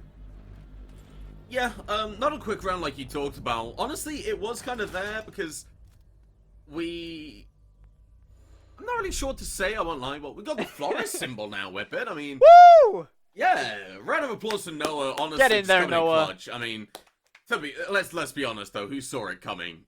Normally when operators are in that quarantine phase, teams don't want to use a ban on them because, well, you can ban out somebody more impactful who's brought into the round, like a Thatcher, a Monty even, maybe even a Nomad to go alongside that Jackal if you really want to commit to that roam game. That's not going to happen. We're still going to see Minutemen just committing to this very fast, aggressive lineup. Yeah, I mean, it's a map where it can somewhat be rewarded. You can completely understand any team that wants to opt with an aggressive lineup on a map like Coastline. Yeah. Getting rid of the Finca, I think, is a wise choice. I personally think, and a lot of people I imagine agree, that ability is a little bit detrimental to everyone. You get smoked, you're going to die twice as quick, and, well, everyone's used to how their recoil works, and having it be a laser beam can be somewhat a little bit jarring. So, swapping that out, and, oh, no, my eyes deceive me. No, Finca's still in the fight. I thought it was, brain. Brain done me a stinky there. Whippet. I'm Come so sorry. on, man. What are we paying you for? Right. To talk over videojuegos? Well, do it better, man. Do it harder. Now, I'll try. Minutemen, they are going hard because, well, simply put, that's the only thing they know how. Spunkies, though, a little bit prepared for this. They have a player over in Kitchen, a player on White Stairs, and Heizo with that MX Storm. That is lethal. Now, Heizo is also subbing in for the team of Sniper Monkeys because one of the players cannot be here today. Heizo, one of the players of, I believe, Office from the last season. Yes, able to find that first kill, takes away the knock, that impact entry we saw from the last round, and, well, Spunkies, they still have a lot. I don't even know. I'm not even going to ask Whippet. I'm not really sure what that is, but the Hyde is in Kitchen and is able to find Kieran. In doing so, that's another little prong from the Trident taken away. Rose has this blitz. That's going to be your real impact distraction. Because Soul, if you can find a kill onto the Hyde, you're opening things up. Rui is with you, and you have got those line scans to keep these the defenders in place. How many times do I have to say that sentence, Whippet? It's not a lot. I won't lie. But still, Spunkies, they're doing a really good job holding down, that is, until Soul and Rise are able to find 2 kills. A 3 versus 3 and half the round on the clock. The Minutemen really getting a lot of work done in this early round. Yeah, I mean, great opening from them. It's a 3 versus 3. Rose tapped away and found ahead with that pistol. The Blitz is going to take that Lion drone as a signal to go, and, well, doesn't last long. 13 goes, nope. Nope, gonna slap you down. Lion's gonna get left in DBNO as well, just outside of luggage, and, well, that technically reduces this to a 1 versus 3. Well, make that official now. Sol against 3, and, well, 3 remaining defenders and Sniper Monkeys all have full HP. Lots of vertical angles to worry about, and there's a minute left in this round, so there's time to worry about, but a stray round through the wall is gonna make Sol's job even harder. Now, under 25 HP, under a minute to go, against 3. I think the safe money's to say Sniper Monkeys win this. That is if Sturksy knows exactly where Sol is. The quick peek is coming through, but Sol knows, and now Sturksy does as well. I'm kind of confused on that one. We're looking at Sturksy pushing through the frag grenade. He's caught sleeping and doesn't get killed. Sturksy pulls back, takes 1 HP of damage as the grenade hits him on the head, but doesn't have an impact. 20 seconds left. The Minutemen. The round is over. Titchy, with that crystal, all the way from main lobby, is able to find the head, and let's take a look at that shot. Bonk. Taken off the board. And such, as Sturksy said, playing with his food. I think that's the right description. That's what that last half of the round definitely felt like. Yeah, it's sort of, he was having fun with it. You know, he wasn't too worried about it. I think he knew he had his prey in his sight and didn't have to work too hard for it. So that ties us up 1 round apiece, and we're gonna see some new operators coming out. The Ying getting brought, and keep going for that aggressive style. Ying Glass meta getting flashed before us, but the 6 pick away towards that Nomad brings us more in line with a slightly more traditional setup for this map, but we have both the sniping operators in play, Kali and that Glass, so it might be not fun to peek anything or peek anything that could be held from these positions. Yeah, I mean, I looked at that lineup and I didn't even realize it was kitchen, to be honest. I mean, I was still going off of the premise that it was going to be Hookah, and I was like, okay, right, Glass, Kali, and Ying. Not a combination you expect. Now, obviously, you are bringing those 2 snipers, and, well, when you look at the lineup of the Minutemen, you have the smokes to back it up. What this requires, though, is a simple removal of Heizo. You can't allow this clash to get control. These air jabs, they need to be pixel perfect so that they can take away the clash. You find the kill fast, and then you go for a plant. No Capitao, no Monty. It's going to make this push really difficult. I don't see any way in which this isn't a service push. In my opinion, at least, with it. But I don't know. Maybe Minutemen, they don't want to play to the meta. They want to be wild cards. That's the word I'm going to use. Yeah, we'll say that. I think it's a pretty description of how we're witnessing this. And the clash, Plaggio just kind of vibing, chilling. We're getting a good view of that Lamborghini. A smoke grenade tossed out, and that's not going to do a whole lot considering Clash is going to stand and sit menacingly in this main door. That grenade will do the damage, though. You got to feel for that one. Rose collects that kill. Bye-bye, Clashes. This is going to be an interesting fight. Jaeger sending some shots down range. Kieran's going to he left his DBNO outside that kitchen window. Sol's going to get clapped away by that carbine of Jaeger. Sturksy left in DBNO. More damage done. Oh my god. What? Spacing! Spacing, guys. You can't queue up like that. Kali's SMG sings off and Sturksy falls. What is this round? Well, I think it's demonstrating who's played Armor and who's played any kind of realistic game at all. Because if there's one thing people yell at you about, it's spacing. And right now, Spunkies, they're just taking advantage of it. And if you have a look, right, Dumfries is actually being flanked literally right now. There's a player literally right next to him. Dumfries doesn't know about. He's just chilling. And there it is. Nom the Nom's able to find the kill. We're now in a 2 versus 3. The revive will go out, but your Ash is on very low HP. Rose has to try and support that super sub coming in almost that second highest fragger spot, which is actually joint between Ruri and Dumfries at the moment. Rose is just, well, hoping to get something. Right now, 2 versus 3. All the utility of the defenders are still there. A Warden is directly picked to deal with the glass. It's not looking good. This is a pretty solid Spunkies round. The utility is still there. The Hide's able to find the kill. Picks up Kieran. And, well, what's Rose gonna do? It's a 3 versus 1 now. You're outside. You're a glass. And they have literally every possible counter they need. Yeah, this is, a foregone conclusion. I don't think the Glass is going to win this. You never know. I think it's going to be a lot of aggression. They're going to try and confirm their skill, and well, if you get aggressive and against the Glass, you can send you this forever box very quickly with that high RPM DMR. I'd love to see it. I tried for a flick shot there. Would have been clean if that landed, Rose. Not gonna lie, would have been impressive. Yeah, I mean, I would have immediately said, oh look, it's going. Now, the smoke canister goes, finds the kill onto Titchy on the flick, but still, 2 defenders to deal with, goo mines, and a dropped diffuser. Rose is playing KD. Yeah, I mean, you can't really blame them. It's a wise decision right now. Yeah. Pad those stats, and be careful about them, but not gonna be able to keep that KD intact because Nom the Nom fires away some shots at that MP7. Well, 9 mils enough to send the rush into that forever boxes. Another round goes in favor of the defense of Sniper Monkeys. Smonkeys, I'll have you know. The chat have decided that it's Sniper Monkeys, but the Niper is silent, so it's just Smonkeys. It's the canon way to describe it. I'll have you know. Is that official in the lore? Yeah. Okay. I believe Peak kind of brought us down and kind of said, right, here's your new book, here's your new lore.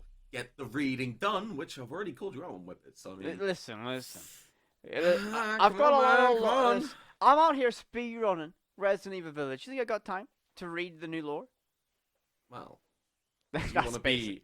be. Yeah, no, that's horrible. That's just pain. That's actually annoyed me. Like, that has given me like flashbacks. Just getting seeing a group of people in armor getting naded. We've all had fun. Anyway, though, Smonkeys, they're having quite a bit more as well. They've just picked up that round lead, and they're now going to kitchen dining. The cows being brought up from Hyzo, the Rook from Sturksy, the 416 from Titchy, and the Mirror on the Hide. It screams out one thing. Mechanical ability. That's what we're going to use. We're going to get sightlines. We're going to get information. We're going to have people who can really act upon it. You look at Sturksy, MP5, 2x. On Sturksy as well is a big thing because that man is a bit of a gunner. I don't know if you've been around the block and heard the whispers that go around about Sturksy. Yeah. In this spot, actually, right where Sturksy is, Yeah. I actually died to him and was put in a video of his. 2 even. That's my secret claim to fame. I mean, Critty. I mean, if there's anyone making videos of them slamming people, I'm pretty sure you're in there.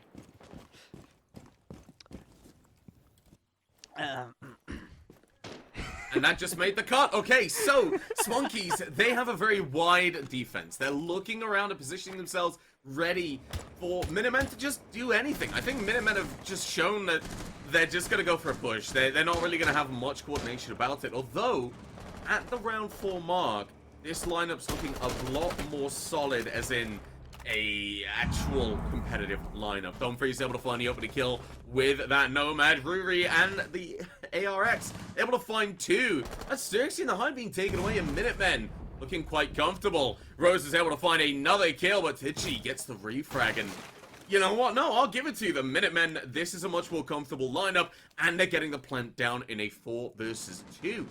2 minutes on the clock, and then they can go up to that Aqua. Bucks on the board, so vertical play, that's on the board as well. And Rose is going to make sure Titchy isn't before the interrogation comes through with it.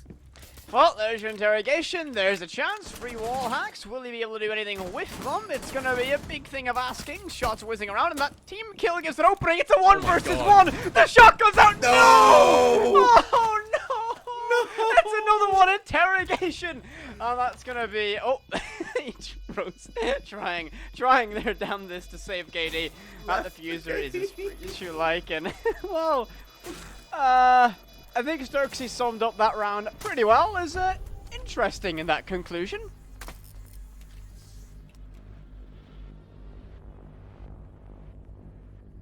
Yeah. It's, it's a bamboozler when both of us are left completely speechless.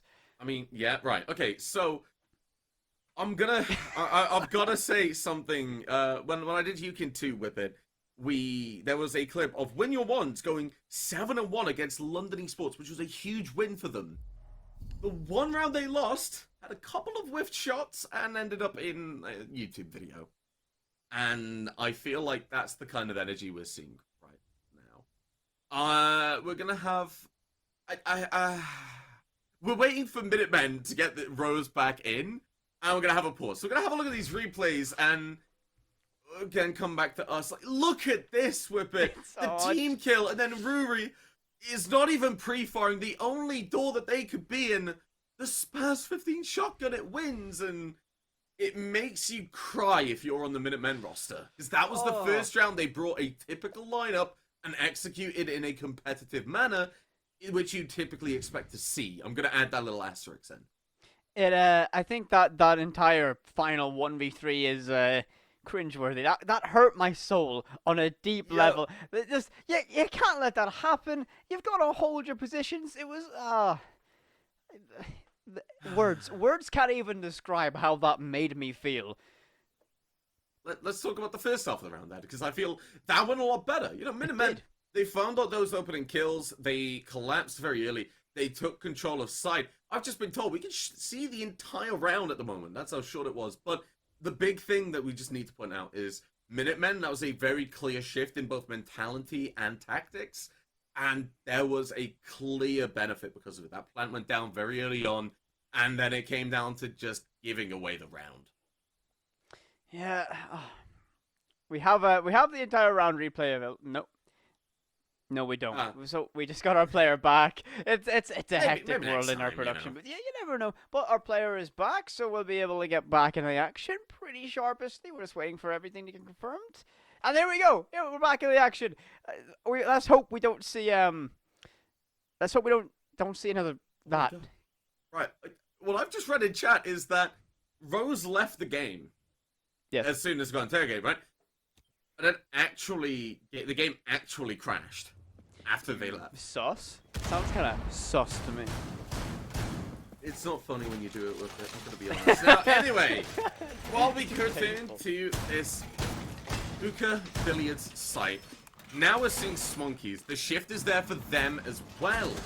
They're bringing a lineup that makes a lot of sense. They're bringing Echoes, Oryx, Bandit, Jaeger, a lot of room potential, a lot of gun fragability, but Heizo is on the pulse game of 3. Oh. Is the shotgun out? I looked away for a brief moment. Is the shotgun out? Please tell me it is. Pretty. Oh, this is going to be a great round no matter the result. Honors of both G getting played. Oh. This is an interesting matchup. I'm going to say that, I think, out front. This has been a difficult one to keep track of the action.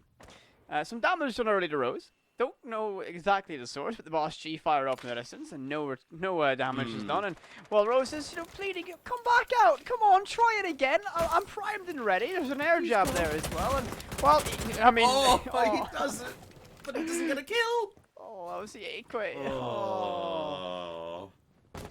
Yeah, you feel for it. You feel for that one. And Sturksy's off the board early. Matt's going to be waving goodbye to your Echo. The yokai is not available. Though could be called used early in this round. Perhaps you might see someone try to launch a ground, but the Pulse Gamer shotgun finds some early success, and Rose will be the victim. You know, who needs a UMP? Send some buckshot downrange and see what happens. You know, the spread might be as big as the barn, but eventually something will hit. It's when it comes down to these very close quarters maps with a lot of choke points, that's when the shotgun is arguably just as good a pick as the UMP, because look at this right now. A lot of this floor is very safe, and if you are Heizo, you play it very comfortable. Now the C4 comes out for Dumfries, but doesn't find the player with its name on it. The Hide waiting, look for luggage, knows he can be pressured. Heizo's giving constant information, so Hyde is going to peek at the perfect moment. He's going to know, but that's going to be Dumfries finding that gunfight and coming out the victor, taking away the Hide, giving Minutemen that player advantage again. Frag grenades, they're being used. They're trying to get Nomdadom out of this position with a minute 25 on the clock. Heizo's rotating back to site, realizing, well, that I'm open. I kind of got to do some. There is an air jab, but as long as you can apply pressure, that's the big thing you need to do. Dumfries is not allowed to have control. You got to push forward. Soul's going to find a kill. The air jab goes off, so Heizo's going to fall. Ruri's able to get another kill, but Tichy, he's able to take that down on the refrag. Gets that diffuser down in the open. And has to find, well, just a couple more kills. Dumfries pushes through and shuts it down. Minutemen, they're able to close it out now. I mean, the 44 does the job. Minutemen get the round. And, well, the hand solo pistol, as Dumfries mentioning, getting a little bit of some action. And This all chat has been entertaining to say the least, but Yeah. Minutemen closed the deficit to only a single round. The Smonkies are getting getting some pressure mounted on them, but it is, of course, their final round of that defensive side, and this map is, well, a little bit intrinsically weighted towards that attacking side just because of the open nature of it and how it can benefit that aggressive playstyle. Titchy's bringing out that frost, so you never know what might happen. Someone might get chomped again. I'm gonna say right now, I feel like when you say, yes, coastline's a map that benefits off of aggression from an attacking side, it's gotta be controlled aggression. It's gotta be measured. It's gotta be planned out. You can't just run in like it's ranked and expect to win just because you're aggressive. No, you need to play together. You need to shut off these roamers quickly. You need to start doing the vertical play if they're downstairs quickly, concisely, and know the points you need to get. I know a lot of times it's coastline, it's a map. You can, go in with a rough plan and win it out, but you're gonna have that rough plan. That's something you need to see. And Spunkies, they've had a bit of a rough plan, but it feels like it's being made up on the fly. And that kind of worries me a little bit, because they've just gone to penthouse. Now, they have a lot of tools to really deny a good push. For example, they have the Roomy Gate Drain utility, so the shields have a lot more power later on. They have a line of sight for Hyde to hold it. Look at that! Hyde's gonna get aggressive, and I feel like Smonkies, they're giving themselves good positions for gunfights rather than actual plans to hold a site. Xerxes on the Oryx is going to offer a lot of roam potential, and the big thing is, well, that's a really good counter to Nomad, considering where these air jabs can be. Well, there's 2 staircases, that leaves 1 free at least. Oryx can get around that, and Kieran's going to make sure Xerxes can't find that opening kill into the kitchen. Minutemen taking that control of that first floor. Xerxes said he wants to go to sleep, and, well, thanks to Dumfries, you will be. Soul's able to find another kill, and, well, a 3v5 for the Minutemen already. A minute ticking down on the clock. The Minutemen, well, if you want to live up to your name, you gotta find something now. Rose is able to do it. The push is coming through, and Titchy is trying to fend them off, but, well, the Hyde's not really gonna help out. Utility goes in, and Titchy just has to say, well, I'm kinda screwed. I'm gonna have to hide in this closet just as the Hyde is. He finally comes out the closet and is here to help out Titchy, but it's already too late. Dumfries finding 2 kills, shutting out this round and giving the Minutemen a 3-3 split. And Whip It giving him almost a laughing fit. Alright, again, you guys at home can't see this, but our wonderful observer science just shouted at Curdy, make the closet joke! Make the closet joke! I want to say, that was on it. That was fast. It was. Oh, yeah, I mean, getting directions from an off-screeny, kind of wacky moment that is. But well, it's got to happen all the time. Producers are off screens, and well, yeah, but when you look at all of this, they're helping out. But I mean, producers, epic.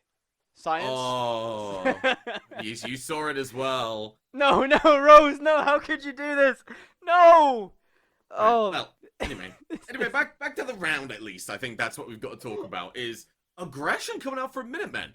They wanted that round, and it was exactly what I described. It was controlled aggression, wasn't it? It was. I mean, they decided to get aggressive when they had map control. They got their openings. They were very dominant the entire way through it. And, well, they pounced when they sensed the blood in the water. They moved to the defense. Everything's tied up 3 rounds apiece. Upstairs, we go to Hookah for our very first sight.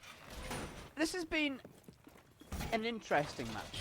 I don't quite know how I want to call this. We see a Capcan getting brought out from Dumfries, and I will never, ever disrespect a Capcan ever again. You were there last time I done so, and I was instantly proven wrong. We see that Dokubi getting brought out, the hit on the Amaru. I have a feeling we'll be seeing a very fast entryway. Yeah, and I feel like the Capcan, it's something the Minutemen have brought out before and had quite a bit of benefit behind. Now we are seeing Xerxes giving out that information. Well, Dumfries is now 99 HP.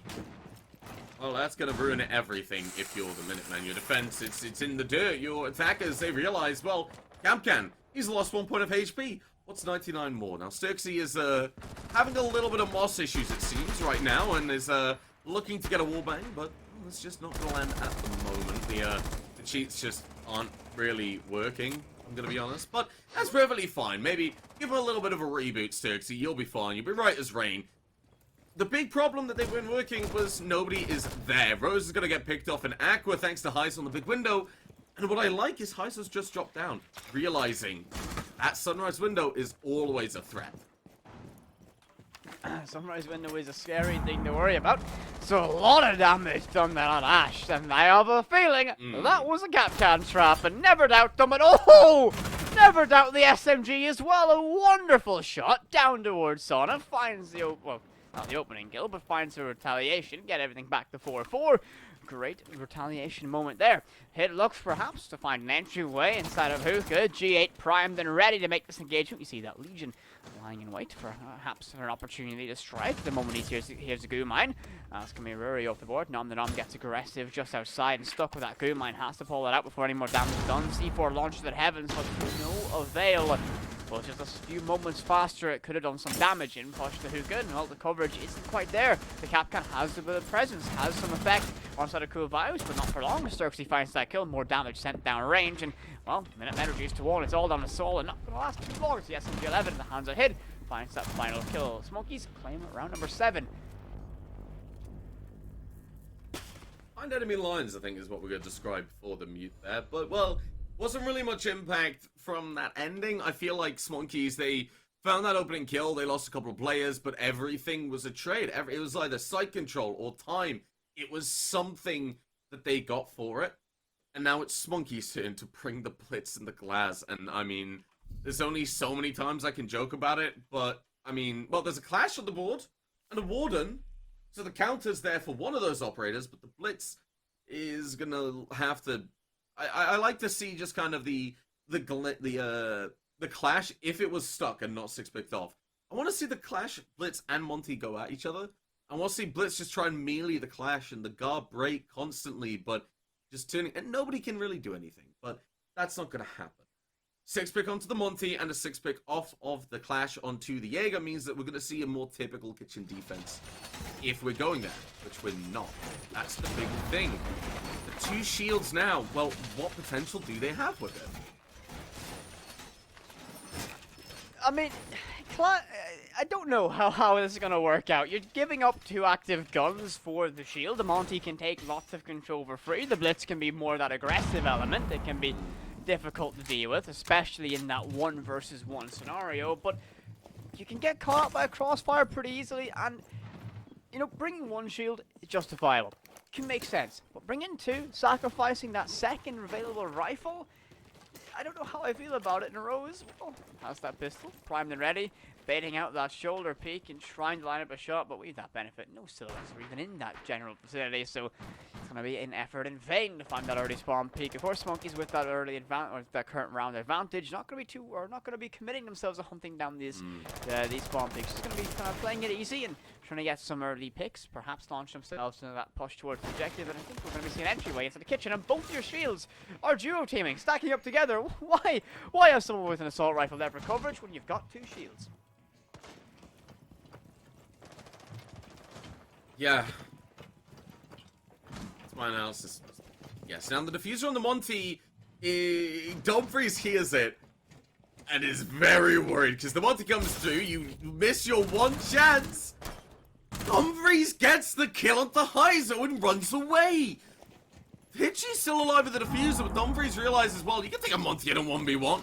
He's still got a C4, and they've just released the shield. Dumfries takes away the 2 very important things that they needed on the board, and that hurts. Heizo is feeling the pain as well. The fire grenade will go through, but, well, there's nobody on who's going to feel the damage.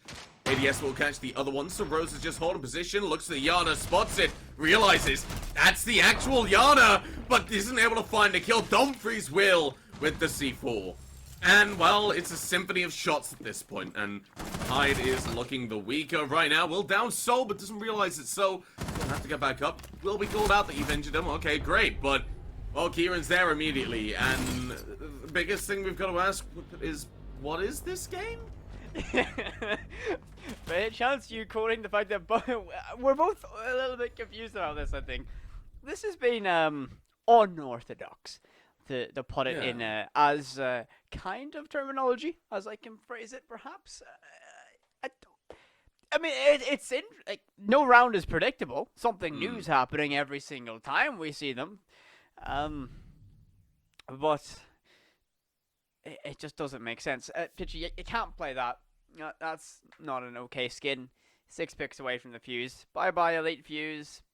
To Amaru, of course, wouldn't expect anything else at this point.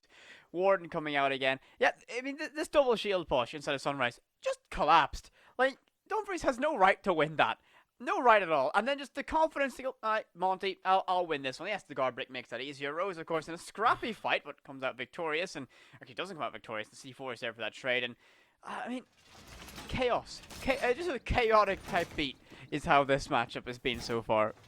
Yeah, I mean, how much can we really... I don't know how much we can really talk about this as much, because it's interesting. I know that I kind of said coming into it, well, you're not going to feel pressure. You're not really going to worry. It's a game when none of you can qualify for playoffs, and, I mean, well, have fun, and I think they've kind of tried, but I mean, who is having fun? I mean, I think the players are certainly having fun. I mean, I'm having fun watching unorthodox plays happen. Dumfries sends some damage downrange. Hizzo's not going to be too happy with that. But also, doesn't really mind. Can shrug that off a little bit. Only doing 20 HP, so Cali still in that fight. Still has that 300 win mine round ready to send into someone's torso and, well, lower them into that forever box if they get a chance to do so. I'm just kind of waiting for the absurd moment to happen in this round, because they've all had it. There's never been a standard round in this matchup, but who's gonna cause the chaos? Who's gonna start it? I think this Warden has a huge potential. Now, I'm actually a big fan of Warden holding this position. As soon as that 20-second meta died, I was like, yeah, well, you don't have ADSs. Bring a Warden. The entirety of a smoke plant just gets shut down, and, well, Spunkies, well, they don't have to line up for it. Nom de Nom is going to make sure that they have a play account to deal with it. Dumfries has a very quick answer, and Heiser will be taken off the board. Kieran looking for Nom de Nom, won't land a single shot, just looking a little bit of a breathing room in that uniform of Sophia. Sturksy, though, will find Ruri, and there's Dumfries finding refrag. The Hyde is able to do this vertical play as Titchy finds a kill, but 3 versus 2, almost half the round on the clock, and Soul and Kieran, they're on their own. They have to stop this push coming through. They have good positions to do so, and Kieran has the aim to do so. Titchy's going to start that plant down, but Soul gets on the attack. Titchy finds their 10th kill of the game onto Kieran, but it's Soul who's going to be there waiting. Minutemen, I do believe this is the most rounds they've picked up in a game so far, and I mean, both teams, they've come into this shockingly unprepared if they wanted to win. I've got to say it. It feels wrong to say, I hate being rude towards teams and calling them out in this way, but it's just true. Yeah, I think I'm going to have to echo that. It feels like this is a low-effort matchup. I don't think they're firing on all cylinders, and, I mean, there's not much to play for these teams, so you can somewhat just fight with that one, but it's been a roller coaster of a matchup so far. My words are fleeting. I can barely describe exactly how I feel about this matchup, because the action we've witnessed is just absurd. Yeah, I mean, it's one of those games where you look at it and, yeah, I mean, Penthouse again. Last time we were here, we saw Minutemen take an aggressive push. They realized what they needed to do to take control of the site and how to win it out, and that's interesting for me. Because if you have a team that know how to defend a site, they probably know how to attack it. Minutemen knew how to attack it. Do they know how to defend it? They've got the lineup that can cause a lot of hurt. Now, you stack the reinforcements over towards Theater, you get the mirror window up, you have a shield that we saw the Spunkies run last time, right? And then what you can do is you can place water behind it. So suddenly that Hall of Fame door, that bathroom door, that just becomes a big problem. Rose is trying. I'll give you credit. They're trying, they're giving it a go, but the P91.5, you're just going to want to hose bullets down range. That super stim will come through, but nobody's spawned there. And Dumfries is also going to struggle. Minutemen, they are going to have to defend this site, and they're going to have to do so without any free spawn peaks to bolster their advantage. Yeah, they're not going to be able to get that initial aggressive play. Minutemen, though, in a good position so far in this matchup, have that initial advantage in a round count, 5-4, I should say. So if they can hold on to this one, claim this round, they put themselves on a match point, and this is the most rounds the Minutemen have won this season. So, good credit to them. I mean, it's their best performance, I believe so, because I believe their win came under a forfeit. Yeah. So this is their best performance to date. 5 rounds so far. Could find themselves in the dizzying heights of match point. They have some success here on their next defense. As Dumfries sends some shots down range, and well, Ooh, that was worryingly close. yeah. Oh, but no, the Nom's not going to miss. Not even going to take a second chance. A single pixel is all Zafia requires to find the opening kill. Wipes goodbye the Mozzie. Dumfries is off the board. As well, Kieran waits for anyone to get aggressive inside of. I forgot the call out. My brain has actually forgot the call out.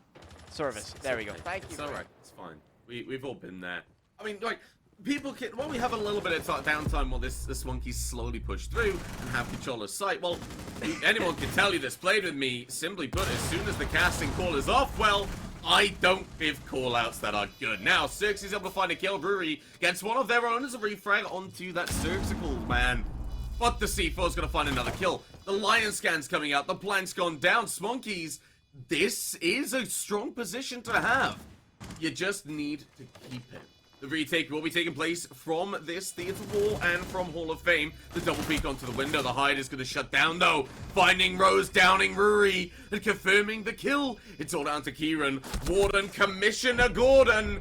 But it's not going to happen. The hide able to find a triple, will find a round for Smonkeys, and they will draw level. Never heard that one in that description from Really? Warden before. Never. Right, okay. I can see it. I can see Peter it. from X-Force. Deadpool 2. Oh, yes. Yeah. That's my favorite. You joined Rainbow. It looks fun. I think he should. I think he really should. I think Rainbow need all the help they can get, and I think he'd be a good addition. So when? Let's talk about the round, though, I think. Let's go for that.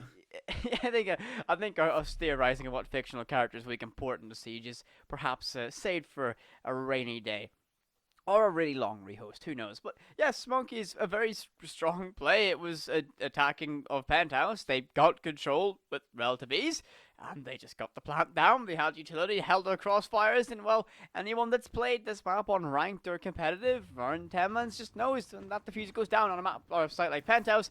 It's so tricky to recover. It's so tricky to be able to get that counter defuse. I mean, Minutemen were very much fighting to the back foot early, especially losing that initial fight down by Service.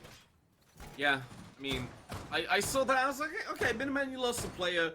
You lost a roamer. You lost Dumfries, which, when you look at the kill, the KD of Dumfries, it's kind of dummy thick. And 15-7 was 15-6. Didn't have an impact in the round. Didn't have the opportunity to use the C4 of the Mozzie. Didn't have any impact at all, other than giving Smonkeys a distinct advantage from the start. They felt a lot more comfortable. They moved through. They got the plant down. They took the site control without me even really noticing. I kind of said, all right, well, they're crouch walking down long, but we have time to talk about me playing my ranked games. But no, they were on site, and Minutemen just weren't there. The Romans, though, they're looking again for this spawn peak. They're looking for the opening kill. And yet again, it's just not coming. Smonkeys, they realize, well, they're trying to spawn peek. ISO will type hello and realizes, well, there's not really much I can do. If I push up, I expose myself to the other doors. Dumfries has also realized there's not really much to be gained. It's gonna be Titchy, though, on the Nook. Able to find that opening kill. Takes away the Dock and takes away the P90 to a Nook. Well, I mean, the P90 can send lots of lead down range, so, I mean, yeah, I guess it's somewhat of a threat. So that's going to be Rose off the board as well. I mean, very dominant gunner is gone as well. So the advantage early sits with them, or sits with the Smonkeys. Can they push themselves on the match point? Lots of presence up on this roof as of now, and they're taking their time to line up an execution, gathering the information required. As we see that knock inside a blue bar, I wonder if they can make a stealthy approach down towards Cool Vibes. You see that red silhouette lurking inside of I should say Sunrise, and I wonder if that's going to be the nearest active threat for Titchy. He's just taking his time, waiting for perhaps some extra additional information or a call out or someone to help that support. You don't really want to be making this push without any of that coverage, because if you creep up towards that sunrise door, you are very, very exposed to cool vibes stairs, and I think the Nook is very actively aware of that. Here's the verticality being opened up, and history. Half the round. And we're still seeing sight set going through. Sol, though, isn't sleeping, able to find 2 kills over in that Aqua position. Kieran has been down. The Maestro is off the board, and Sol is struggling. Yeah, that's the only way to really say it. You have the MP5 at least. Ruri's going to take some damage. Isn't going to be able to help Kieran, but he's going to maybe even try. Can push forward, but the gunfight's going to come first. Puts the bullets down, Rage. Doesn't land it. That's not important. You're getting the Alder back. The Hyde is taking damage. Getting the Diffuser back up will win the gunfight. The Hyde, the driving force of the last couple of rounds. The Smunkies, 100%. Has to find a little bit more. Will be down and will be killed by that Evil Eye and Nomdadom. Able to find a kill, but Kieran spots him. Able to get some damage, but not the kill. The Smunkies somehow win that round and push themselves onto match point. Feels very, very confusing, this game. I have to be honest, not really much I can follow for it. Yeah, I'm in the same kind of shoes. I'm trying my best to formulate something smart and somewhat intelligent. I mean, that's a stretch, saying anything I say can be somewhat intelligent, but Slumber Monkeys find themselves on match point now, 1 round away from closing out the victory against the Minutemen. Minutemen, it's been their best performance as to date, their most rounds they've ever won. Can they keep growing that advantage? And, last round of regulation, can the Minutemen go to overtime? That would be very dizzying heights for them indeed. So we'll have to see. Hookah and billiards will be the site of choice for the Minutemen. Can they make this defense stick? Or will the Sniper Monkeys be able to do enough to eke out the victory here on round number 12? I feel like the Hyde and Nomdadom, they got to really work together for this one, because they have been the 2 players that have really stepped up for frags. Now, Digi has got quite a few, don't get me wrong, but it's constantly Nomdadom getting opening kills, impact kills, and, well, that simply says to me is they're both performing incredibly well. If they can do that together, then we're looking at Smunkies closing it down, but Minutemen, one last round. That last round was quite close. You can still get points out of this situation. You can still keep Smunkies down with you in the lower rungs of this leaderboard.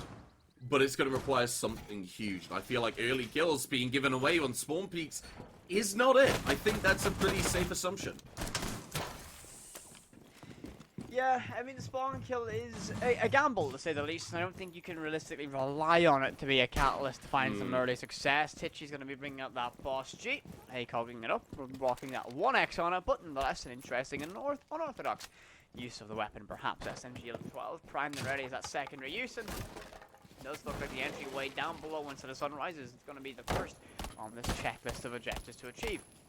Sturkshoe's on that drone, and well, an interesting way of peeking down and sending some lead down range. If that was to connect, that would have been a very wonderful sight to see, but unfortunately, it's going to be in the same postal code as those 9mm shots whiz down range. Player on that repel, that hookah window, applying pressure, trying to side stick. She looks like perhaps VIP is going to be in the sights of the Stokeby. Yeah. Now, Heiser could go down below and cause some vertical pressure, and Nomdadom can play over towards this roof and maybe find a pick, maybe get some information.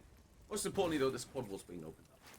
And that allows Nomdadom to find an impact kill if Kieran is caught lacking. Now, just watch that right side window. Nomdadom will be doing so, and will be finding that opening kill. The rest of the Smunkies, they push into pen. They have control of VIP, and they're looking towards their jaws, their sights, their everything. Focusing, closing this down, a player advantage. Maestro, no less, huge to offer this potential. Watch, your cam's going to spot him, though. And that's going to make the Hyde pull back. Titchy will be able to find the mute with the Bossier Cog, and while you might feel a small modicum of pain if you're the defender, well, Sol's going to feel a lot more. Nomdadom's going to add to this, finding a kill onto Ruri, and Swankies there within breathing distance of closing this thing down. Dumfries gives away his position down in Sorda.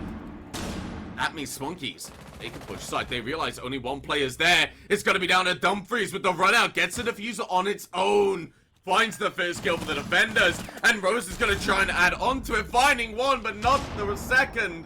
No withstand, but you don't need it when you've got Sturksy. Dumfries down below 50 seconds. You got to push a cool vibe. You don't really have much choice. You gotta win the gunfight. You're finding Xerxes. The plant's going down, though. And this could be it for the Minutemen. Dumfries trying to stave off this push. No, the Nom's gonna get taken away as well. Dumfries, you're going to need the ace if you want to win. And it's actually possible. But with the diffuser going down, just that little bit harder. With 30 seconds till we hit critical, it goes for that run out. And no! Oh my! Fight number 4! Surely not! This would be a biblical scene, but the verticality is available for Ash. As time drains away, the damage gets done. You might have to settle for a 4K here. Tries to stick that plant. Looks and pulls off of it. Sends some shots down range. Damage traded off. Oh! The ace is there! And has the time! Oh my! Minutemen go to overtime! What? I am almost out of words! 20 kills, Whippet. Being able to pick them apart one-on-ones. If you're Sniper Monkeys, you're literally kicking yourself. 5 versus 2. You won it down. Dumfries could break the kill record here. I did not expect this. That would be, I think, the biggest dub in this season so far. If Dumfries on Minutemen can just be like, hey Max, that record, mine now. They can't qualify for playoffs, Whippet, but they can get this. 26-8 is the highest, is the best KD we've seen so far, and it was you and Jerry casting it, Whippet. And Dumfries can close it out. Can try and you need 7 kills. And I think Smonkeys have actually agreed to help him break it. That's scary. That really is. This is, I mean, they certainly were trying to win that round there. And Dumfries played it picture perfect, frame by frame, done everything they needed to win that out. An ace, a clutch, gets their team to overtime. And it's the most rounds the Minutemen have won this entire season. I mean, they might not be fighting for much, but at least the pride factor you can take out of that alone is pretty mesmerizing. And honestly, I believe the Smonkeys, they also can't qualify for playoffs, so they could offer it to Dumfries and could get it. As long as they don't kill him. 27-8. Only beat it by 1. But still, 27-8 to knock out Max D's kill record?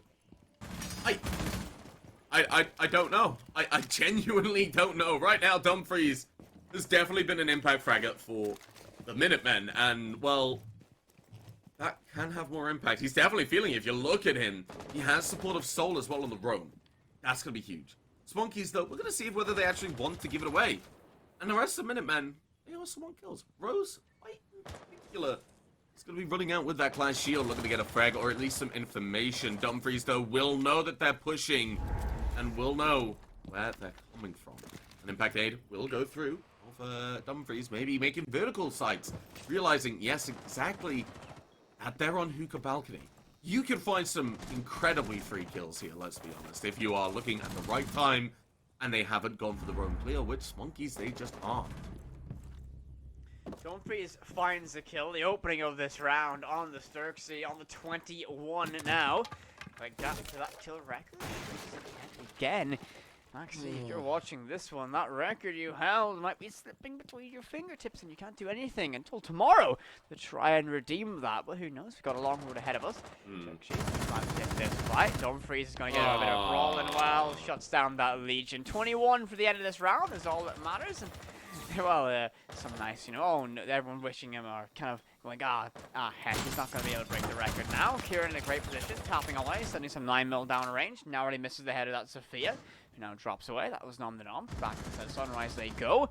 She finds a second one as Rory's next to fall. 4 versus 3. It's going to be Saul battling away at the MP5K, and Super Shorty seals the deal as Saul is going to go to that forever box as the Minutemen begin to falter 4-2 in favor now of the Sniper Monkeys. Lots of pressure mounting on those cool vibe stairs. One player sneaks on up as Kieran doesn't spot that rotation. A tricky fight to ensue, but wins the one he gets the hit. Can he find a second kill there? The SMG of Rose primed and ready and finds 2! Oh my! That could turn the tide of this fight entirely as the Habana now makes it a 1 versus 1, finds kill number 3.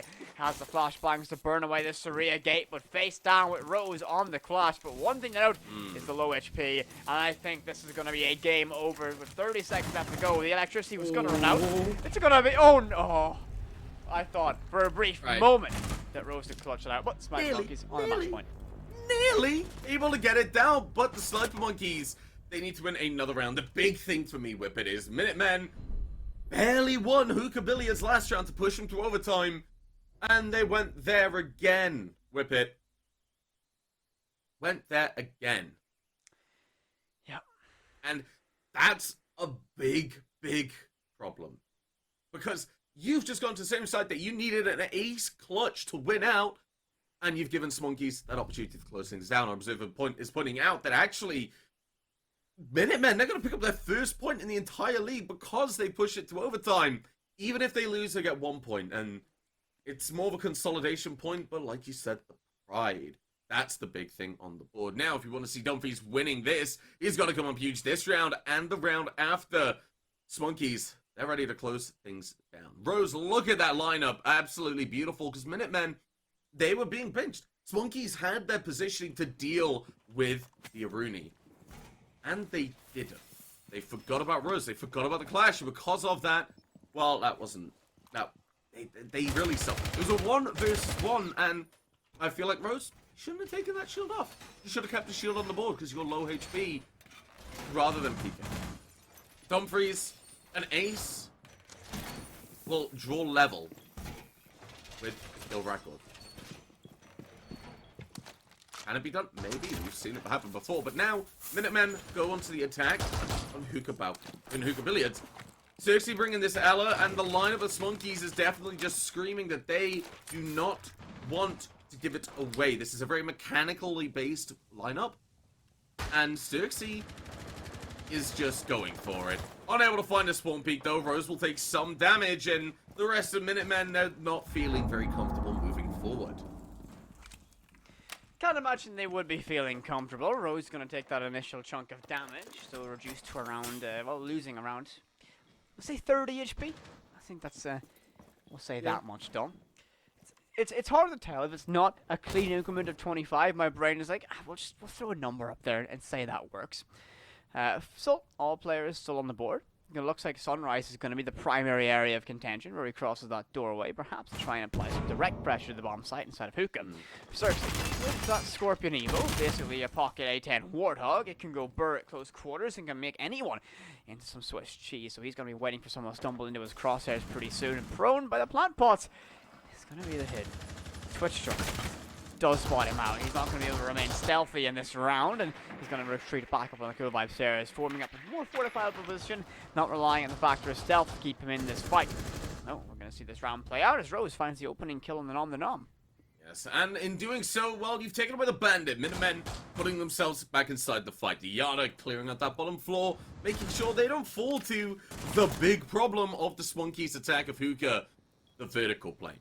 You're not going to fall victim to it. You're going to have control of it. And suddenly, Minutemen are going to start pushing up Cool Vibes. The Gemini will lead the charge. And suddenly, well, now you're looking at Hyde feeling very, very uncomfortable. Sturksy and the Hyde have got a great crossfire. Backed up with a player on Vars. Well, this isn't bad at all. But the Minutemen need to walk right into this crossfire. This is the opportunity for them to close it down. Sturksy will do some damage onto Dumfries. He's still on 21 kills, nearly there, and won't be able to get it. That is the hopes of a kill record being broken. Dashed away. The best you can do is draw even by winning this round with the frag grenade onto the Hyde. Well, he's going to be able to play it safe, and we'll spot the Yana crossing Brewery, low HP. It's not looking great. The impact will look to finish you off, but no, that's not going to happen. Jones coming through. Minutemen, they realize they still got to step up. They got to pick up the diffuser. They got to push. They got to go into the kill box that is the Smonkeys defense. Ditchy's going to get downed, and Minutemen aren't even going to know this. It will be finished off. Rose sealing that kill, just a little bit hungry. And the rest of the Minutemen push in. Xerxes able to find one with that A10. Warthog finds the Gemini, but not Rose, who finds a third kill. The flank is coming through from Izo. But Minutemen, 16 seconds to push. The Hyde's going to move forward, going to get taken down by Sol. Izo's going to find one. The plans go down. Just stop it. Izo, no, he finds the Twitch, but not Brewery. Minutemen are going to stay in the fight. Minutemen are going all the way to the end of the road. Overtime, match point, round 15. If I told anyone at the start of this Playday this was the game to go the distance, I would have been laughed out of our production call. But here we are, Minutemen winning 7 rounds. This is the best they've done. They've got their first points of the league guaranteed. Can they get their very first dub against Sniper Monkeys? They're on the defense. They're going with the hookah billiards once again. I don't know how to feel about this matchup, but I'm in for it, and I kind of want Minutemen to claim their first victory. Yeah, I feel like at this point they need it. Now, Dumfries, you can't beat that kill record now. You can only draw even, and, well, I can't blame you for trying. It was a good effort, but it's just not going to happen now. Six was a bit rude with that. Oh, I won't lie. Shutting it down and saying no. ISO, though, pretty huge performance. Looking the wrong way the wrong second. I feel like you could have shut it all down. You could have ended everything with a swing onto the plant. You even saw the arm, dude. Come on. You can't let that happen. And such Minutemen return, like you said, to hookah billiards. And this was a sight that in the last 2 times we've seen it, won by an ace clutch and lost quite convincingly. Smonkeys have a lot of advantages as long as they can pick upon a lot of the problem areas that Minutemen have of the opening gunfights.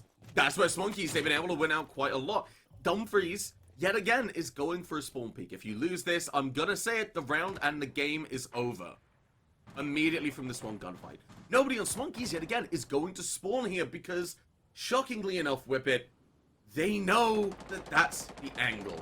They're gonna go all the way around to Pool of main entrance and will start their attack from there. And Smonkeys, it worked quite well. They structured this side of their attack. They took VIP, they took Penthouse, they pushed over towards Aqua and got those kills. And now they have a player on the hookah window. Minutemen, they're going to probably peak first. I'm going to say, they're going to break. They're going to play that game of chicken. They're going to lose. They're going to be fragging out. They're going to be swinging and looking for the kills. I think Rose, honestly, the way that these teams have been playing and the players on the teams, I think Rose is going to actually be the first one to die. I mean, that would be interesting. Dumfries perhaps trying to race to the first casualty, and well, does so with the hands of Sturksy. The R4C sings and a body hits the ground. No kill record to be broken today, but a pretty good effort nonetheless. 21 kills, so nothing to turn your nose up at all. Sol, just by face, going to be applied under some direct pressure. We see the verticality being opened up down below in Sunrise, and well, Rose, SMG primed and ready, trying to play somewhat of a stealthy position instead of luggage, not giving up the direct angle. Oh, Cersei gonna do more work, remodeling the flooring, trying to give it the best possible angle to work with. A nasty position set up here by Nondenam, waiting for someone to stumble into the trap they've lain, and looks like Rooney may have just crossed over. That's gonna be Kieran now deep inside of the hookah bar. A great position to hold with anyone trying to push up those cool vibe stairs, but that drone's now gonna know someone's at least in there, and that player in the window is gonna be the primary threat for this Rooney.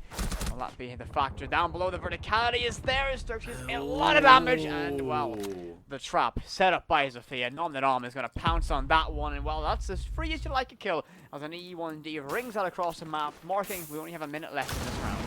Yes, the crossfire came through but didn't land, and Heizo on those stairs has that lion scan. It's on a bit of a cooldown, but still able to be used. That's going to signal the push. It's going to be the dinner bell, most importantly, for the Smonkeys and the Minutemen. As soon as this lion scan goes off, the rush is going to come through. Sol's going to find one. Cirxie on the reflex going to open things up. As Nomdenam finds a kill as well. The plant's going down. It's all down to Rose with the clash. But Nomdenam's going to make sure that doesn't happen. And closes it out with Swankeys just winning it out on max OT. Whippet, the game of the season. We have to say it. It hurts to say. It hurts to say it, but we have to say it. Yeah, I mean, we needed all 15 rounds to separate these teams, and I think that came as a surprise to everyone.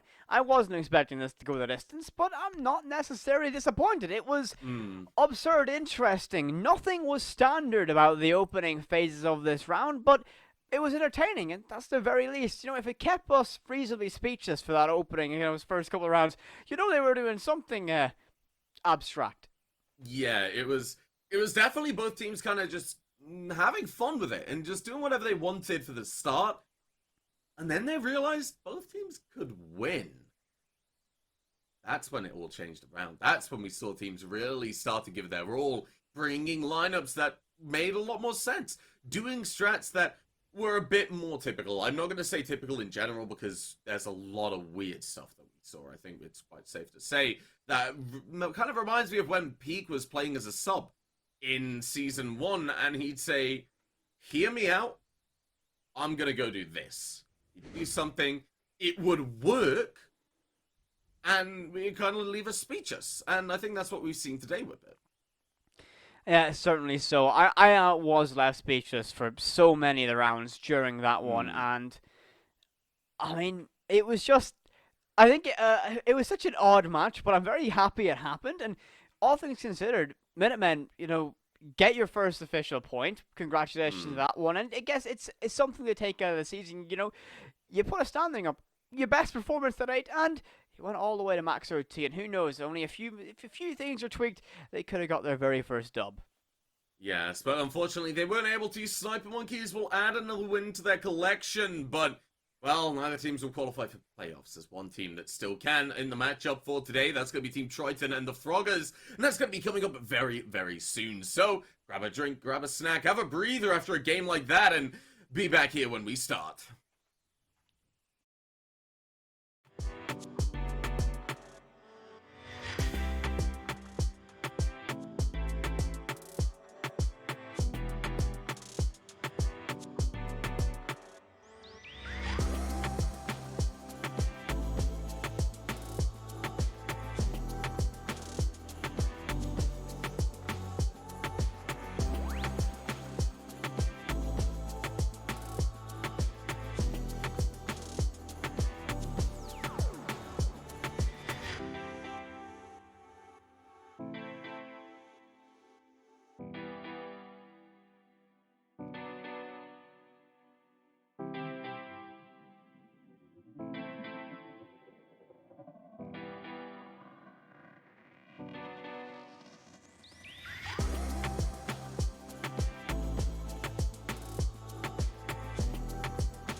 I don't know if I can make it when I walk alone.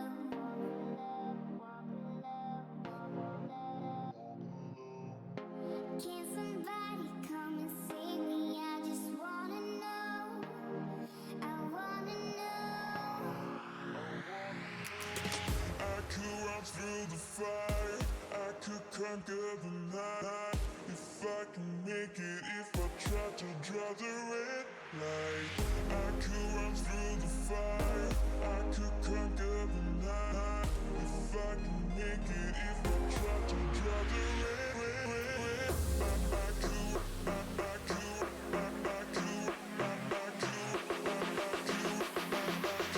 I could run through the fire.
Hello, fellow victims of PTSD, and welcome back to the Badass University All-Star Season 2 Whippet.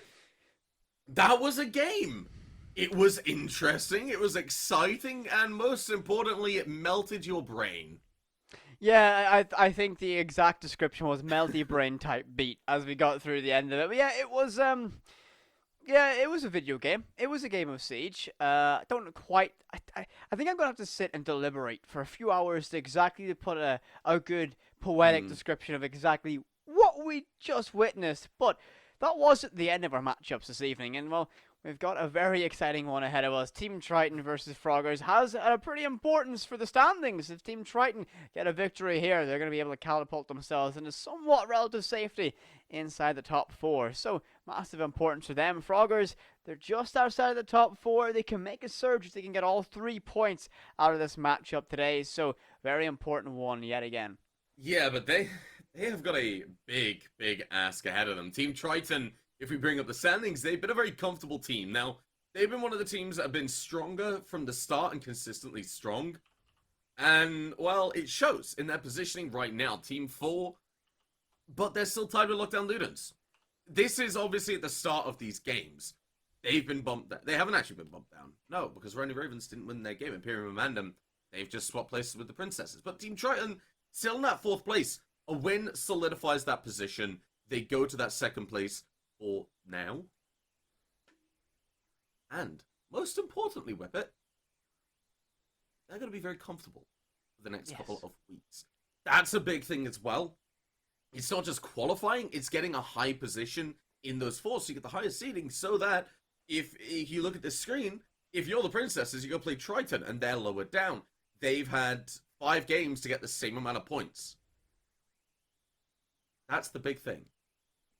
They're technically going to be an easier game on paper. Now, bringing up both teams, Team Triton and the Froggers. Like you said, the Froggers, there's potential, but I don't think it's really possible. Especially the lineup they're going up against right now, which is going to be... No, these are the same rosters that we've just seen. We can't escape the last game with it. It's hunting us down. No, get out of my head. Get out of my head, please. I don't want to remember Coast. I hope if this is another Coastline game, I know the map bans are there in our production. I haven't looked at them. I'm not gonna, because that would take away the raw pure despair if it was the same again. Yeah. I'm not happy, but we are going to bring up the map bans so we fix those rosters and bring them onto your screen later. So the map bans, like you said, that clubhouse, constant clubhouse are going to be taken away. If we see Coastline, we want to see a different game. Now, Triton, they had a really good performance on Consulate last week. We're going to have to wait another week to see that. The next couple of bans coming up on your screen, well, simply put, they're going to be Calf and Chalet. So we're not going to see those default maps, but Whippet, it's still in there. Coastline is still there. And the question is, has it been taken away? Yes, it has. We're going to be heading back to Oregon, and I never thought I'd say these words, but I'm happy to see it. Coastline has left a bad taste in my mouth after that game. I won't be honest, it wasn't a pleasing game to start out watching. It picked up, but it was a rough one. It was back and forth, and we saw teams really just winning it out by luck a lot. So Oregon, we're going back a little bit more to the standard games. Froggers, interestingly enough, they've just said, no, we're not going to go to Villa. We saw what you done to Coconut. Coconut cracked on Villa. We're going to go to Oregon instead. Now, the big thing is, well, these are 2 very standard maps, aren't they? Yeah, they certainly are. And, I mean, we saw the kind of... how Oregon worked on our opening game of the day, because it's so linear. Everyone has a very good understanding of how to attack, where the pressure comes from, and it does rely on someone stepping up and being that kind of catalyst to win the round or find that initial advantage. There's a lot of mind games, a lot of small, nuanced, kind of death by 1,000 paper cut tactics that really excel or kind of show good teams in Oregon. And again, we're a critical point of the season for both these teams. You know, Team Triton want to be able to kind of have that safety net of some extra points, while Froggers kind of want to perhaps set themselves up for a late charge up in the top 4. So a default map like this, where everyone has a good understanding, makes a lot of sense. So can't really argue with their decision to go here. Yeah, honestly, I mean, it's one of those where it really doesn't it really doesn't confuse you to see it being picked up because it's one of those maps, it's a default, it's a comfort pick, you know? Normally when you see teams push a consulate or they push a map that typically isn't brought out or they haven't done quite well on, it's because they got something in their plan. It's like when we saw a lot of teams when Theme Park and Oregon were brought in, when it's brand new, and these teams would push it immediately. They had something prepared. They were ready. They were ready to deal with it and provide a lot of hurt.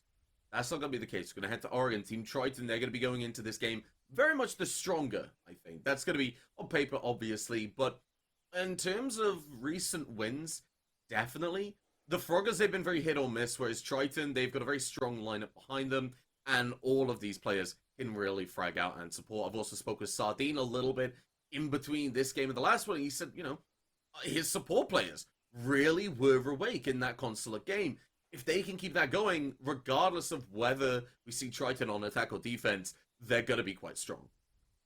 Yeah, certainly. So, I mean, Team Triton have been a very strong and very dominant side throughout the entirety of this season. I mean, you just look, they held the top spot for a while, they've put up great results, and they've never really been out of that contention or out of that conversation for the top four finish. They've always been a force to reckon with, and no one's really been able to have, I think, a very dominant display over them. If they've got victories over them, it's been close and narrow margins. So I think we're in store for either it's going to be a very dominant Triton performance, or we're going to see Froggers bring this to a wire and then, or bring this to a very narrow margin. Then it's very tricky to call at that point. But I think it's going to be an interesting match nonetheless.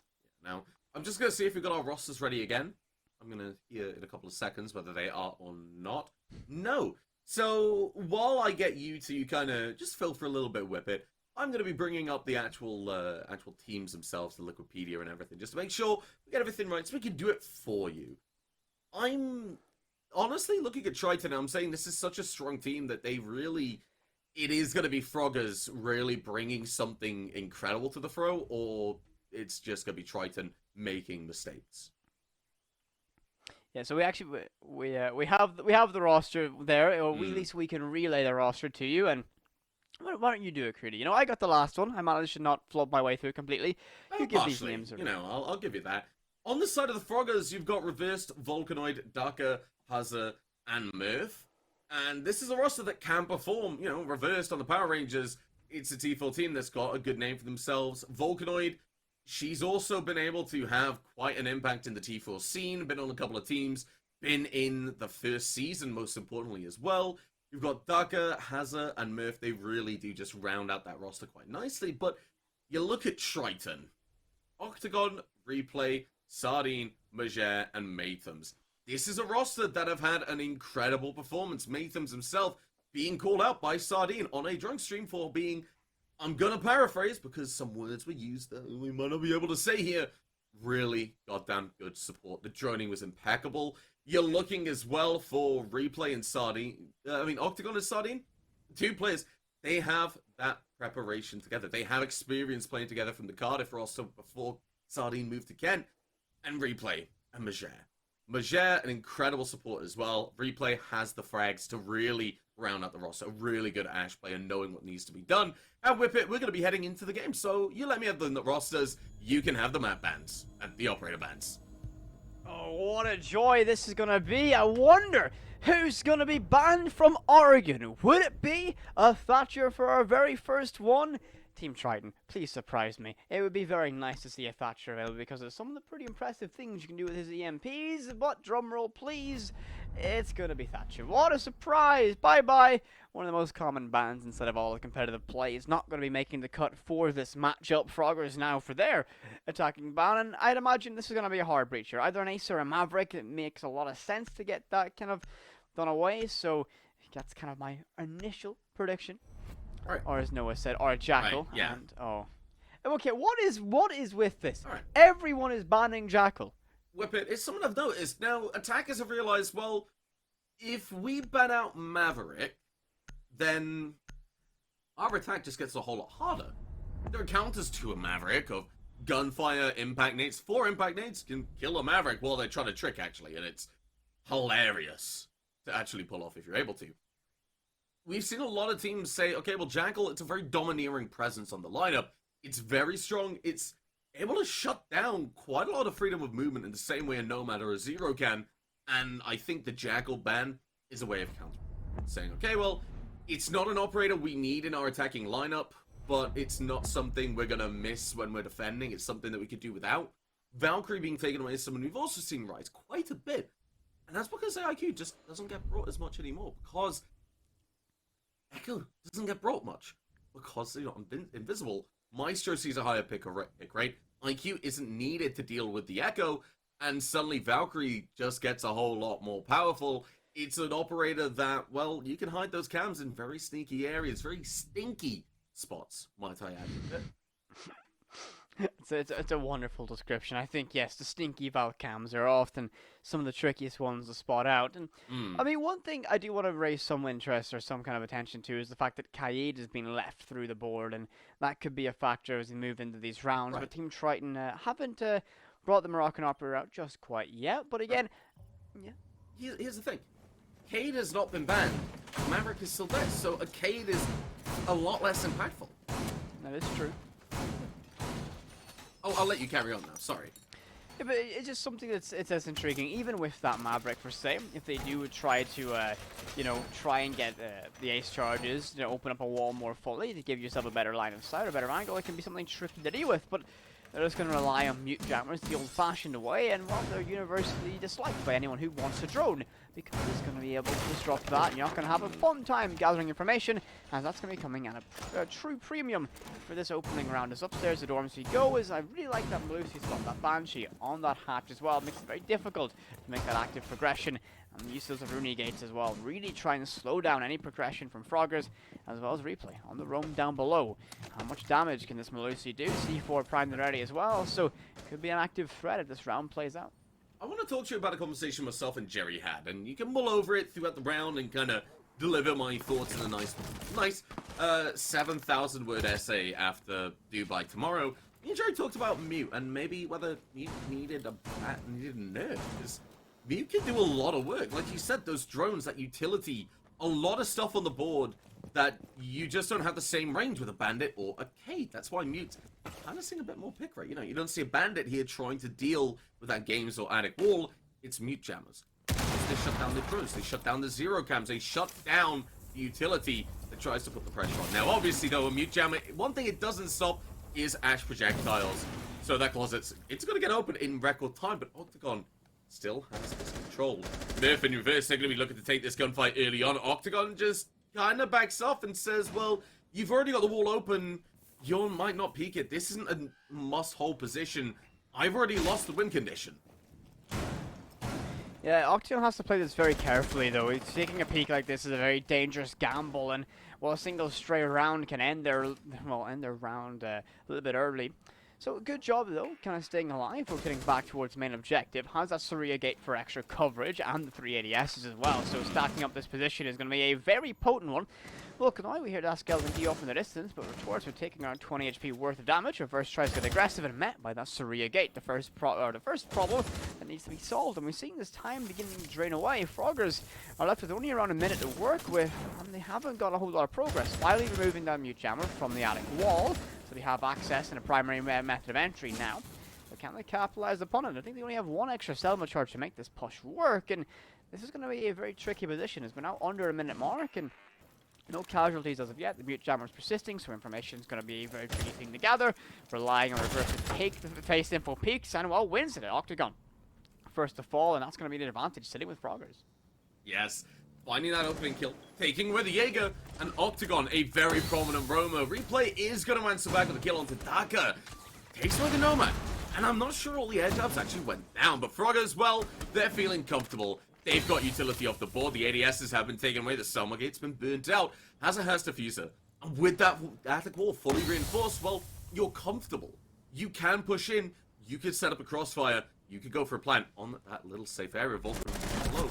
Also cover this, but not before Replay's finding the kill. The C4 goes through. Hazard gets the plant.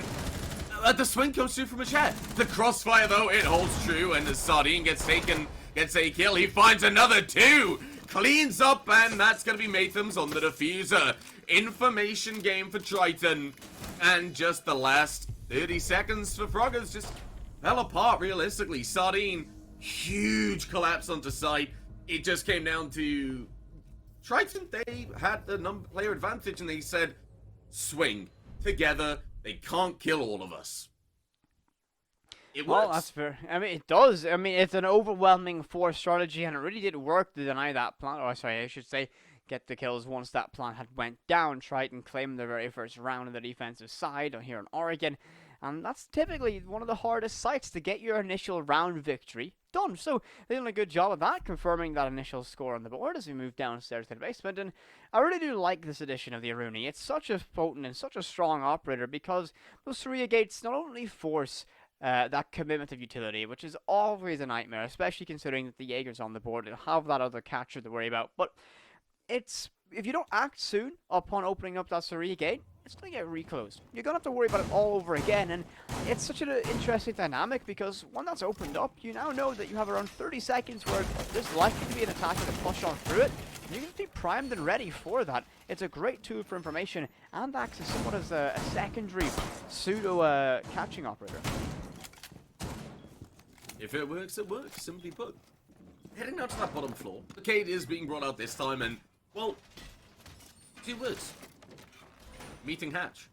That's exactly why the Cade's being brought out. On the elbow, it's a position where a Maverick can really put some damage on the lineup, but there isn't a Maverick on the board of Froggers. They've opted for the Ace and Habana combination, and, well, if these K-Claws are on that meeting hatch, this might be a huge oversight from the Froggers.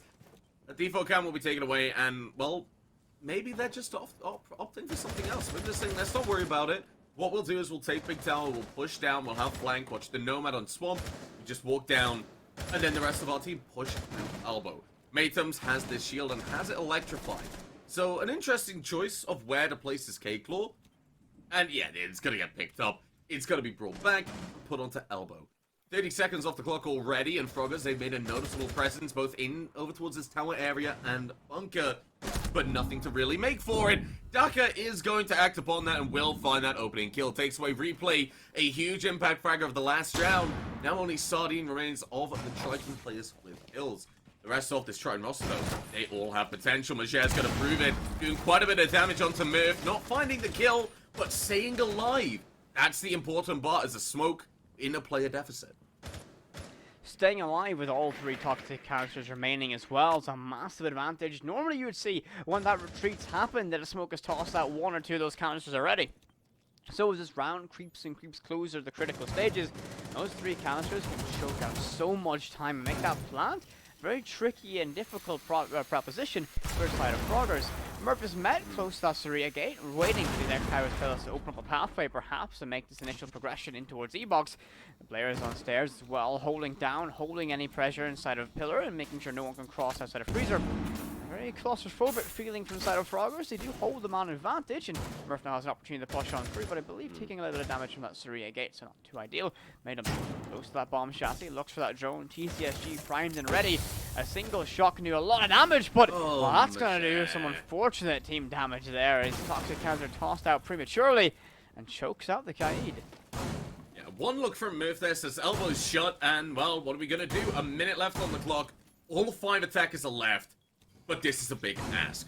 Look at the C4 on the board. Matums has still got it. There's still 2 smoke canisters. The sight set coming through, and Sardine's on the flank.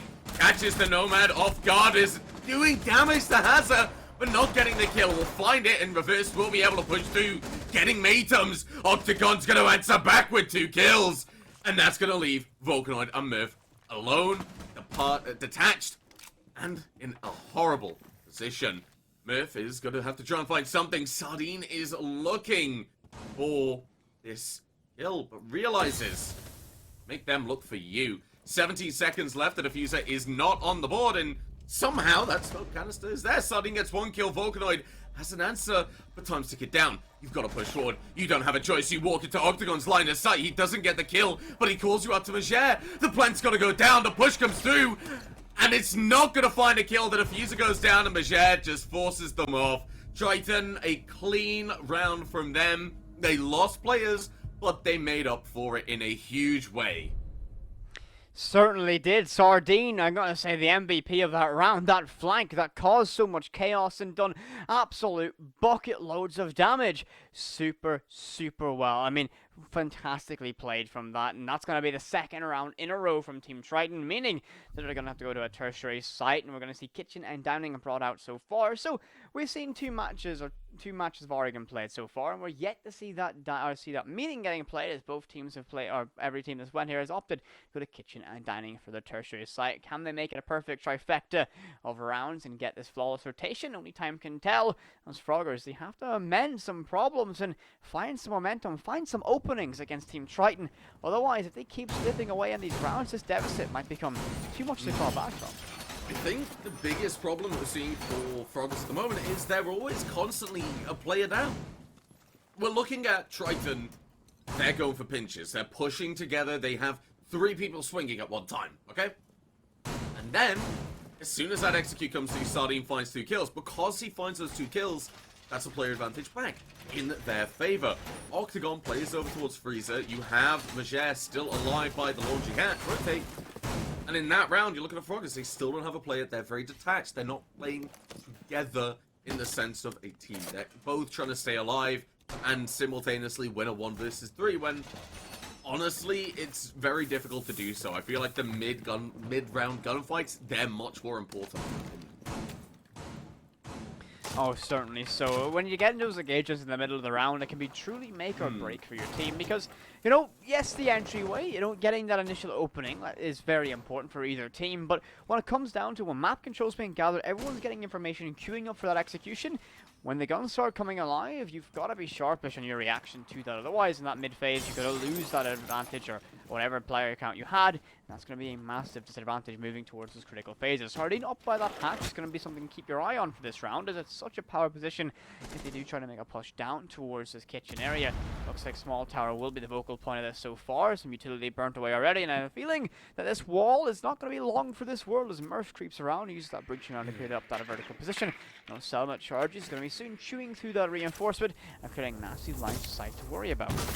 Yeah, no thermite on the wall, but you don't really need it because, well, Triton, they've realized that wall's going to get opened up. As long as we hold showers, we can apply pressure. Replay holding this angle is in a bit of an interesting spot. You can still swing, you can still deal with the plan, but you still hold showers. You make sure they don't push. Majer is the key linchpin in all of this. Majer dies, so does Replay. Right now, Replay is at a risk of dying as well. Volcanoid actually on the prone crawl. In that fight. Majer, though, is just going to be able to rip the head off of the Nomad. Daka being taken away, and suddenly you can pull back. Replay has decided, well, because of this, I can do something here. Will pull back and will rotate onto site. The vertical play is not a big issue now. Triton, they've been incredible at delaying time. This is another example. Question is, Froggers, do they have that late round potential in them? Are they able to close things down?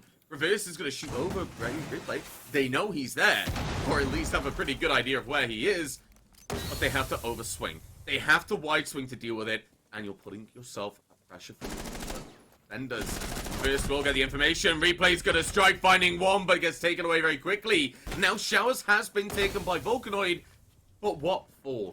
45 seconds left on the clock. Reverse doesn't have the diffuser and isn't able to go for a plan. Merv is going to have to do it, but you have to go deep. Someone's on the hatch. Triton, they're waiting. They know that you are there. You push in, you start to get a plant down. This hatch can become a real problem area. One smoke canister goes through. Reverse gets the kill. Sardine is on the flank. Volcanoid doesn't even know. Sardine gets the kill. So does Matems. But Volcanoid gets removed. Sardine, take a bow. Every single time we've seen a round being decided, it has been you, son. Sardine has made such an impact in these last 2 rounds, and Team Triton perhaps owe these previous 2 rounds to the efforts of Sardine. Whether he's got the Roni or the MP7, he manages to make it work as Team Triton complete that flawless 3-round rotation, meaning they can go back upstairs to dorms, and they do choose to do so. Froggers, you've got to stop the bleeding. Throw a tourniquet now and go in the triage mode. You need to get some rounds back on this board. Otherwise, you might find yourself in very deep water at the end of this half. Round 4 to go. Can Froggers find their footing, find their opening, and perhaps get their very first round on the board? Yeah, it's gonna need just that staying power. It's gonna need that little bit of situational awareness that maybe Volcanoid didn't have. Letting Sardine walk around the corner. Letting Sardine push against the breach. You're trying to cover somebody pushing over from kitchen, but well reversed. And Murph, they're holding that. They're watching. Volcanoid needs to be watching a different angle. Needs to be making sure nobody comes from that flank. Because think about it. If Sardine didn't go into showers, regardless, if he went into showers, he went up to the breach. If he didn't go to showers, he went 90 corridor. He could still find 2 huge kills. And it opens up the site whether or not Volcanoid dies or not. That's the biggest thing, is Volcanoid maybe wasn't looking in the right area. That's what Sardine noticed. Well, or maybe even didn't. Volcanoid didn't really have much presence towards that position. And that's why Sardine got up and decided that round. Back to the top floor, we're going to want to see Froggers need to have just that little bit of late round sense about them. Because it feels like they get the early round done, they get the mid round done, they get ready for the execute, and it falls on its face. It does certainly feel like that. I couldn't agree more. They're missing that final piece of the puzzle to put it all together, and it's somewhat been a theme of Froggers. They've been, so successful in certain games, but they can't seemingly find that level of consistency. One game they're able to get their executions down flawlessly. The next, they just struggle to find their rhythm, and I think this might be one of the examples where they just haven't found their rhythm here in Oregon early.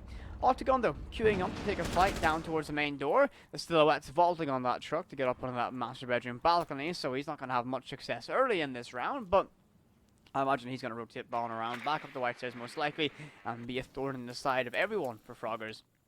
And we see the entryway deep inside of T3, or T2 I should say. That's going to be a massive vocal point of this one. Will we see a flank towards tower? Or will that go off pretty untampered with? Mid-ons with that SMG-11 could be a hassle to deal with once you get open this attic wall. Yep, and Octagon's on the roam yet again. Reverse doing a bit of utility clearance on the breach. This wall can open up quite a number of times. You're going to say, okay, Triton, well, they're getting that breach quite a few times. You respond to it quite well, but can you stop it? Do you want to? Most importantly, Matems, we're going to see 4 over the wall, and I think that actually shot it out. Very nicely done, might I say.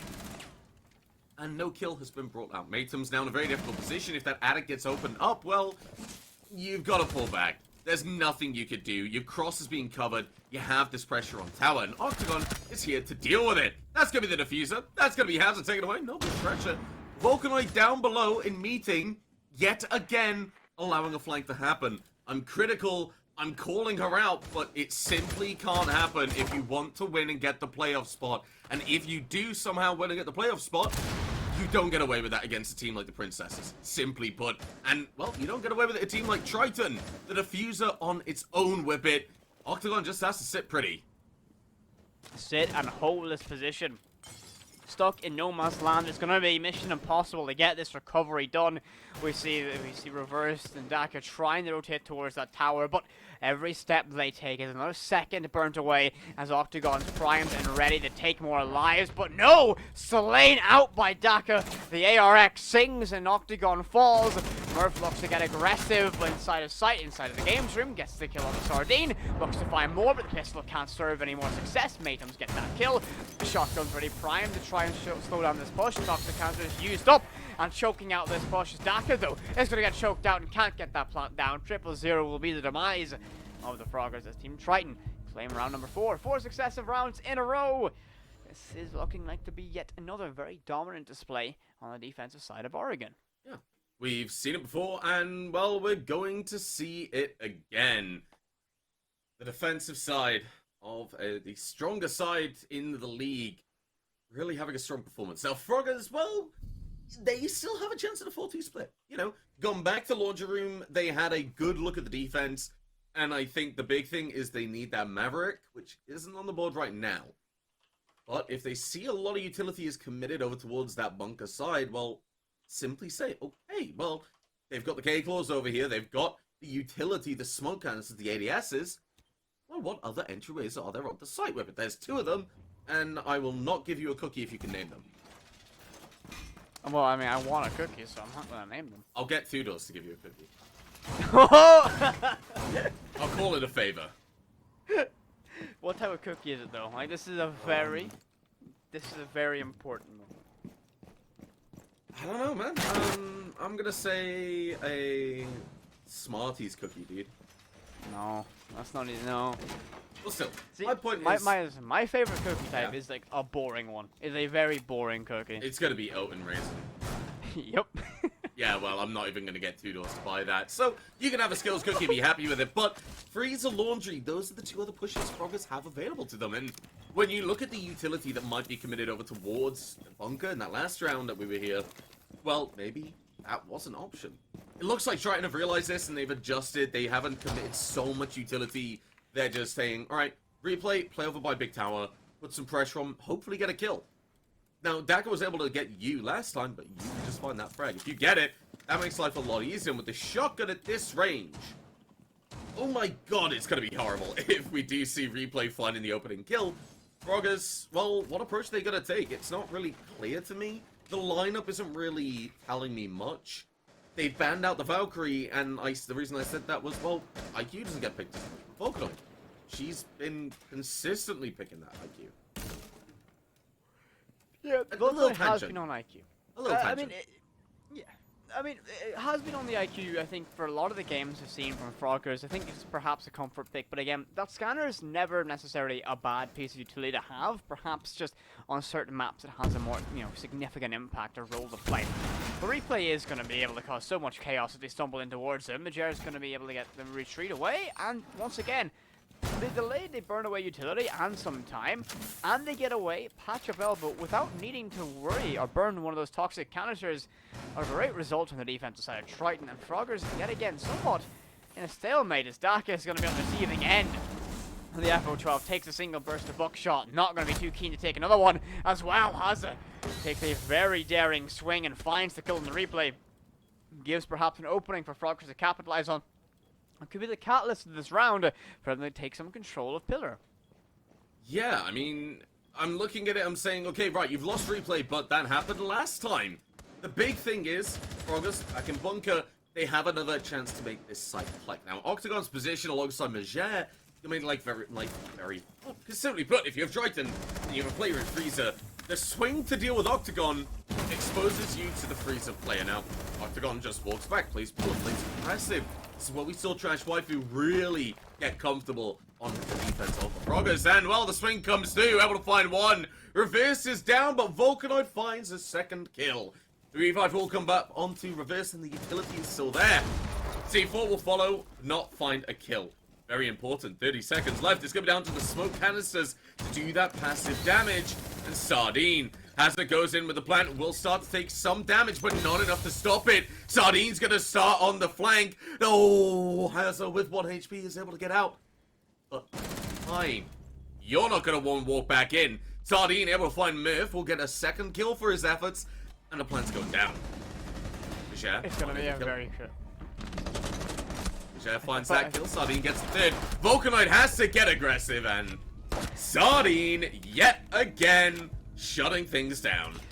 How is Sardine this benefit, or like this influential? Pops up every single time Triton needs something to happen.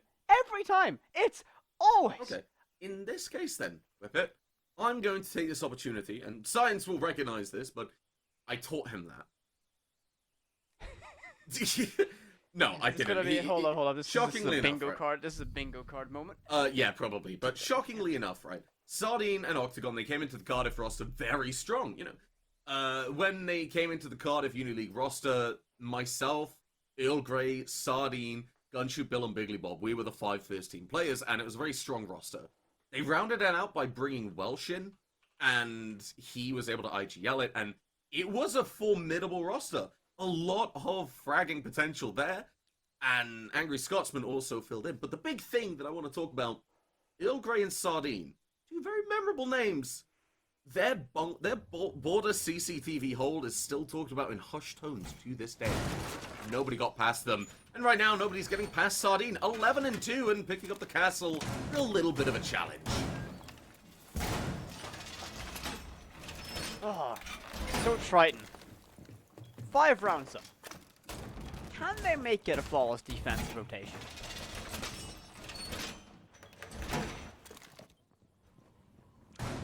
I certainly think they can. I really hope they can, because it would be a very dominant display from them. So we see Froggers just haven't been able to find that something. They haven't been able to get that spark, that moment, that energy that they require. They haven't. No one's stepped up and been the catalyst. No one's filled the similar role that what Sardine's done. It just pops up at the perfect moment when the team need them most and find, you know, either the kills or the map control required to have a very successful round. Murph's going to be on that entryway, trying to get that initial push in, trying to get that extra information, as we see the meeting defense getting brought out this time, so opting to bring out a different tertiary site, and that could perhaps throw off the rhythm that Froggers were expecting. They were ready and prepared to be attacking towards the small tower side, but now they're met with a new puzzle. Can they break down this other site with a lot more vertical pressure established? Honestly, I feel like Triton, they react very nicely. Majere is on the room now after saying, well, I'm fed up of playing smoke. I wanna do something. I wanna get an impact. I wanna find some good kills, and this is the site to do it. Realistically, a lot of teams will just say, well, you know, it's kitchen dining, and well, we're 5-0 up. So, sure, Majere, if you want to get some kills, you have an incredible amount of mechanical ability behind you. So, yeah, sure, go for it. Kitchen meeting. The main push that you see in NA is big tower. You take attic, you take kids, you get the floor open, you push, you drop. Right now, Octagon, he's going to be making sure that this dining push isn't taking place. Volcanoid looking to get on that window and apply some pressure, but as the Froggers move in, it feels very slow, very lethargic. They don't have much knowledge, they don't have much control, they don't know what's free, and in an almost... They don't have utility to deal with it. I mean, they realized dining was soft after they used utility. They kind of said, well, it's soft, let's move forward. They are not really sure what's going on, is the kind of sense I get from the early round, and now that they're realizing the site and realizing how everything's playing out, they're only going to fall into the trap of Triton. Certainly so, and this is going to be such a difficult site to break down. Sardine once again pops up and finds and claims the life of Daka. The advantage 5-4 sits with Triton. Make that a 5 versus 3. Octagon gets from the Heza, and this is going to be a very tricky position. Diffuser now stranded in no man's land. That's going to be Major finding yet another kill. Reverses next to fall. 5-2. Make it a 4 versus 2. Volcanoid fires back. She can claim the life of Octagon. Murph's going to get one of the Major as well. So 3 versus 2.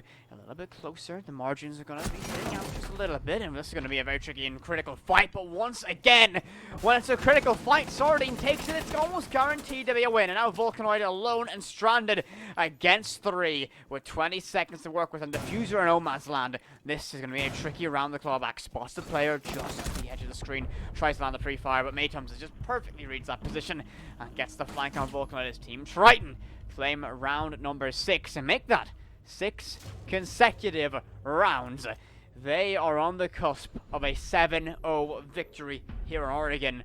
Froggers, your backs are now against the wall. You've got to be flawless, otherwise you're going home empty-handed from this matchup. Yeah, if you want that playoff spot, you gotta earn it. Look at Sardine, yet again being a huge player. The 1.10 trade differential, really giving a good demonstration of what the Kent player can do. I'm going to say he's Kent, because I know I've talked a lot about him being on the Cardiff roster, but no, he's actually with Kent Uni. He just transferred after last year, and, well, I think I'm going to say it, Whippet. We miss Sardine, but still, he's been playing incredibly. He's such a talented player, and honestly deserves all the dubs that he can get. On the flip side, though, Froggers, they have talent as well. It's just not being realized. They're on track right now to be the first 7-0 that we'll have seen in Bull Season 2, and that is not a good thing.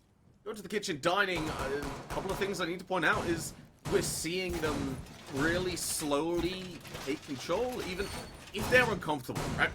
You see it.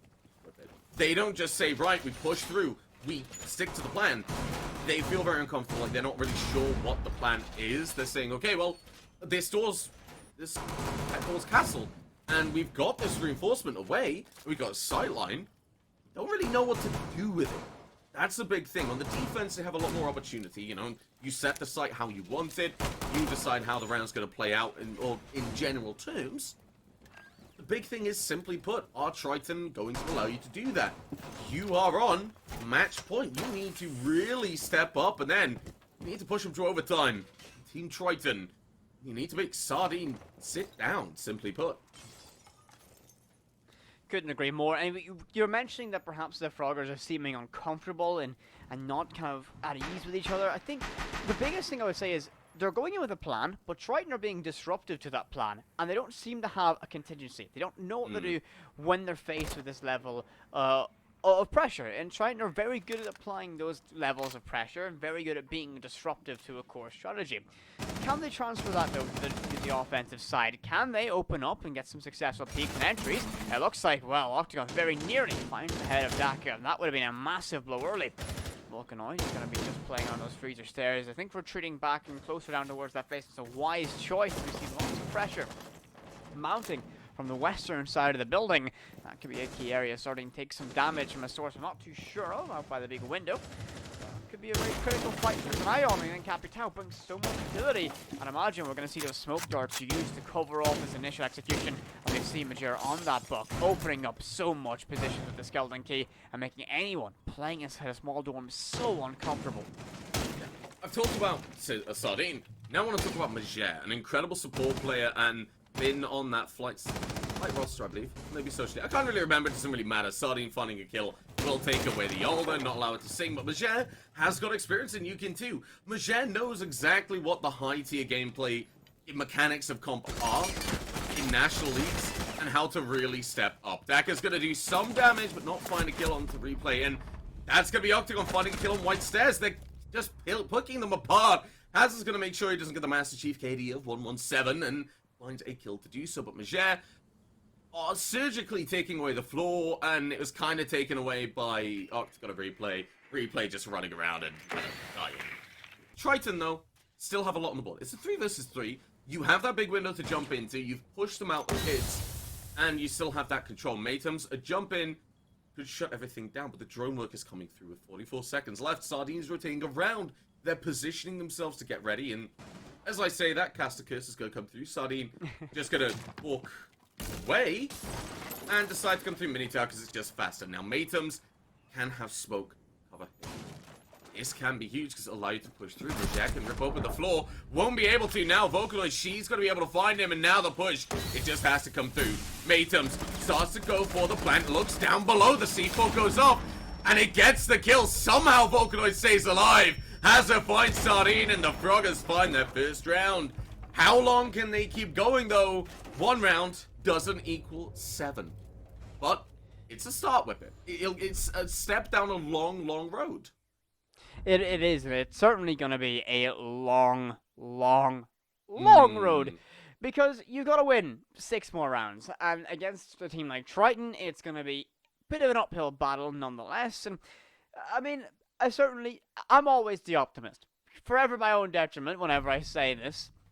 I would like it. It would be interesting if Froggers were able to make a complete reverse sweep. But realistically speaking, that's a big thing to ask, especially when you have to be flawless for 5 consecutive rounds, cannot make any significant mistakes.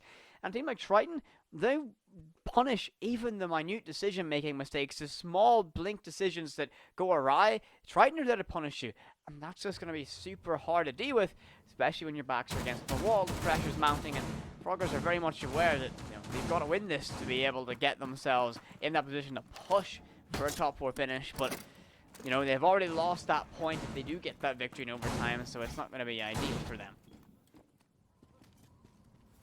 Yeah, and well, Triton, they're at the point where they can throw a couple of rounds.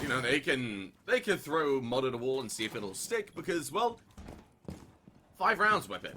Honestly, if we see them lose a couple more rounds, yes, Froggers will pick up some momentum. They're on the defense. That's huge. But simply put, Triton, how long are you going to be able to keep these players down? You're looking at Sardine constantly entering, constantly staying alive till the end of the round. His survivability throughout a round's been really damn good. And he's constantly been one of these end game players that have stepped up in a massive way. Interesting thing for me is Triton are also not bringing that Maverick in. Froggers, that's a little lucky. Yeah, you can see right there, replay realized, well, they're still doing e-boxes to open it up, but the magnet patches it out. The wall is done just in time, and Reversed is going to be walking down these stairs to take the drone. Daka wanted to take that pillow position. Don't know why I'm struggling with it, but, well, we move. It's perfectly fine. Reverse is going to back up, and Froggers, they want to play it safe. They want to play it carefully. They realize they might not be in a great position. So let's just play it concise. Let's only do what we know we're going to win. And that's an interesting angle if there was a Maverick on the side of Team Triton. Now, they're not going to bother with Elbow at all. Essentially, it's shut off completely. 50 HP taken away from Octagon with that TCSG. And, well, the Org one, it's a good pickup, but, well, Daka's going to remind us just how deadly this can be. Yeah, it's very scary when you hear that thing ring off in the distance, especially when you look at how much damage it can do when a single slug hits the mark. It's going to be a very critical fight to try and win against Daka. So much presence that TCSG brings, it very commands respect. And in a power position like Pillar, Triton might be in some trouble trying to clear him away. This is going to be a critical fight on tower stairs, and keep your eyes peeled on this one as Richard thinks better of it, sends that Gemini replicator in to get them extra information, perhaps waiting on replays then. Not support, Octagon's there as well, and well, that Gemini replicator draws the attention, and that's going to be doing enough damage as Matum sneaks around, gets the kill on Daka, and Frogger's first to fall, as we now have only 4 players on the board. Upstairs though, Vulcan on a flank, and this could be a very important moment. If that Melusi can remain undetected, they can have so much damage. Sardine is going to be slain out by Volcanoid, and that could be a massive pick now, as you'll lose not only your Capitao, but Sardine. He's been so potent so far, so everything's tied back up. 4 players apiece. Yes, now, Volcanoid really stepped up, actually, being able to find quite a few impact kills, and Sardine being one of them is no easy task. Murph finding Octagon will get the Sophia. Now it's a 3 versus 4. Triton, they're capable of it, but Froggers have been dictating a lot in this game. Triton just haven't really had much say in how it plays out, and right now Matham's trying to have a nice little bit of inclusion in the discourse, but it just isn't there. ADSs will start getting burned, and Replay will get caught by that. Banshee finds the kill, but not Hazza, who's waiting. Gets a second, and Reverse shuts things down, and the Froggers, well, simply put, they'll get a second round. 7-2 is the best case scenario for Team Triton right now, but Froggers, well, they've kind of leapfrogged back into action and said they want to win things out now. They want to step up. They want to get better. And, well, this is the perfect opportunity to do so. Big problems on the board, though, Whippet. Going to be that four-round differential. And, most importantly, the site that they're on. Yes, kitchen and dining. It's a tertiary site, and Froggers, this is your make-or-break moment.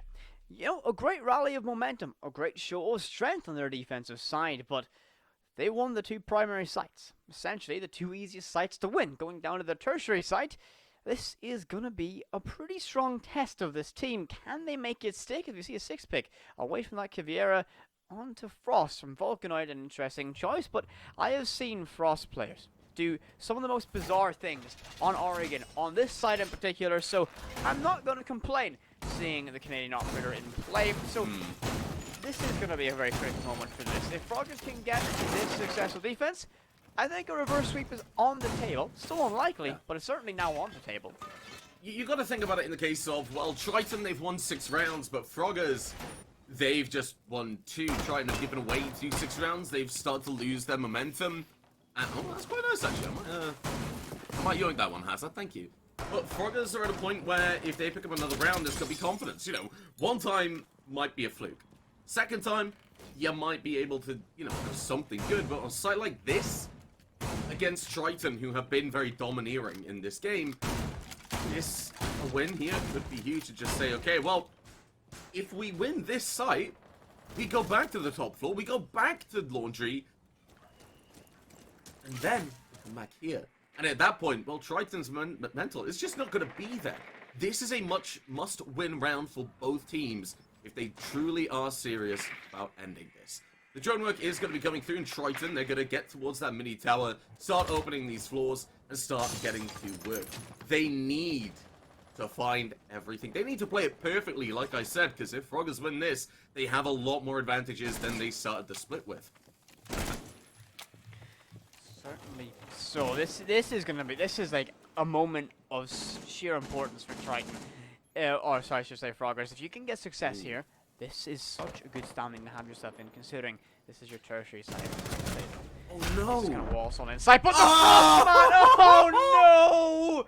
Oh, it worked out! So the chomp happened, and well, the Pogmat strikes again. That's gonna be Hazard collecting that kill, but Volcanoid truly gets that credit for placing it down in a pretty good position as well. A smoke counter tossed out to a windowsill, chokes out Sardine significantly, does a good chunk of damage, but you have to remember, reversed is off the board. That Jaeger is no longer a factor in this round.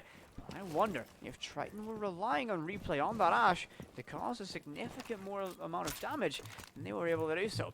A minute 20 remains as Triton still look and probe for their initial push or initial amount of map control. They're really struggling to find some, as Maytums isn't going to get that Selma charge away, caught by an ADS. And that's going to be Haza sitting patiently, waiting, knowing they're protected from the my pancakes on the wall, as well as an ADS that will recharge over time. Just sitting with that shield, with all the cover in the world, watching that clock train away. As Octagon finds the kill on the Volcanoid. Yes, Murph is going to be able to find the refrag and really start to open things up now. Sardine pushes through, has a frag, doesn't have a frag grenade in pocket actually. That just made Kids Room a lot harder. 3 versus 3, if you take control of that, well, the players down below, they will start falling victim to the vertical play. Sardine does not get aggressive, though. He doesn't want to lose his life. He realizes how important that 14 and 4 KD is, and how many impact frags have been there as well. Simply put, with 30 seconds on the clock, you're going to have to get moving. You're going to have to coordinate it with the rest of your attackers so that no support can come from Mirth. And if that is the case, Sardine will die, but the plant is going down. Daka will get the C4 through. It won't find the kill. And suddenly Majer is able to find 1 kill onto Hazard, covering the plant going down. Murph will drop down, finding Sardine. And Daka had to back up. It's now 2 versus 2 with a post plant. And Majer and Maytum significantly performing better. Maytum's getting a kill onto Murph. Daka has to go for the swing, isn't able to get it. Triton, they will close down the game 7-2. A must-win round. Exactly, and that's what it was. The big thing, though, Whippet, is it wasn't down to replay. It was down to Octagon and Sardine clearing out that top floor, and then the 2 support players, Maytums and Majer, really stepping up in the end. Because replay, you got an opportunity. You found a kill, but it didn't have much long-term impact. It was very much a, you got a kill, you got refrag, and we move. The rest of the defenders just sat inside kitchen, sat inside kids' bedroom, sat inside showers. The big amount of, the most legwork in that round was done by everybody else, and a huge team effort from them to close down that round. I genuinely thought the Froggers had a real chance. Yeah, so did I, especially if they were able to get through that round. They could have very much set themselves up for a reverse sweep. Would have been an interesting one on paper, but nonetheless, Triton take the victory 7-2. So a very dominant display here in Oregon. Did come down a lot to the fact that they had an iron grip over their defensive split. Really didn't give Froggers any breathing room, smothered them out of that one. But Triton remain as one of the top dogs in this league. I believe now leapfrogging Princesses to that top spot.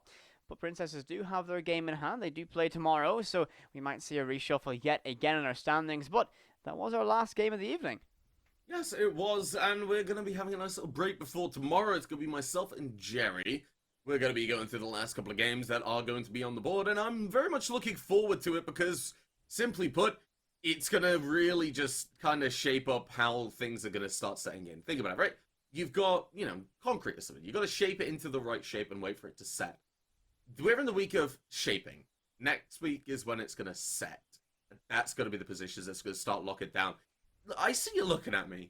I've had worse analogies, okay? And I think our observer, our production team, and you can vouch for it, so why are you even complaining? Why are you shaking your head? If you're in chat and also shaking your head, well, probably I deserve it anyway. Just Whippet can't answer back to me. Whippet, are there any closing thoughts before we do say goodbye? Nothing, just a massive congratulations to all of our victors in this one. And well, I'll give one to Minutemen. Congratulations on your very first in-server point. Well done to them. Most round victories they had in a single performance. So, credit where it's due and a point of pride to get your very first point on the board. Yes, and nearly coming close to breaking that kill record, but just falling short at the end. You still gotta feel good after a performance like that, Dumfries. Anyway, that is gonna be it from us, Science and Noah, doing incredible work as the off-screen talent, and really just making everything look oh so goddamn incredible. Whippet, it's been an absolute pleasure to cast alongside you. I'm looking forward to doing it another time. I'm McCready on the streets, and I'll let chat finish the rest. Good night, have a good evening, and we'll see you tomorrow.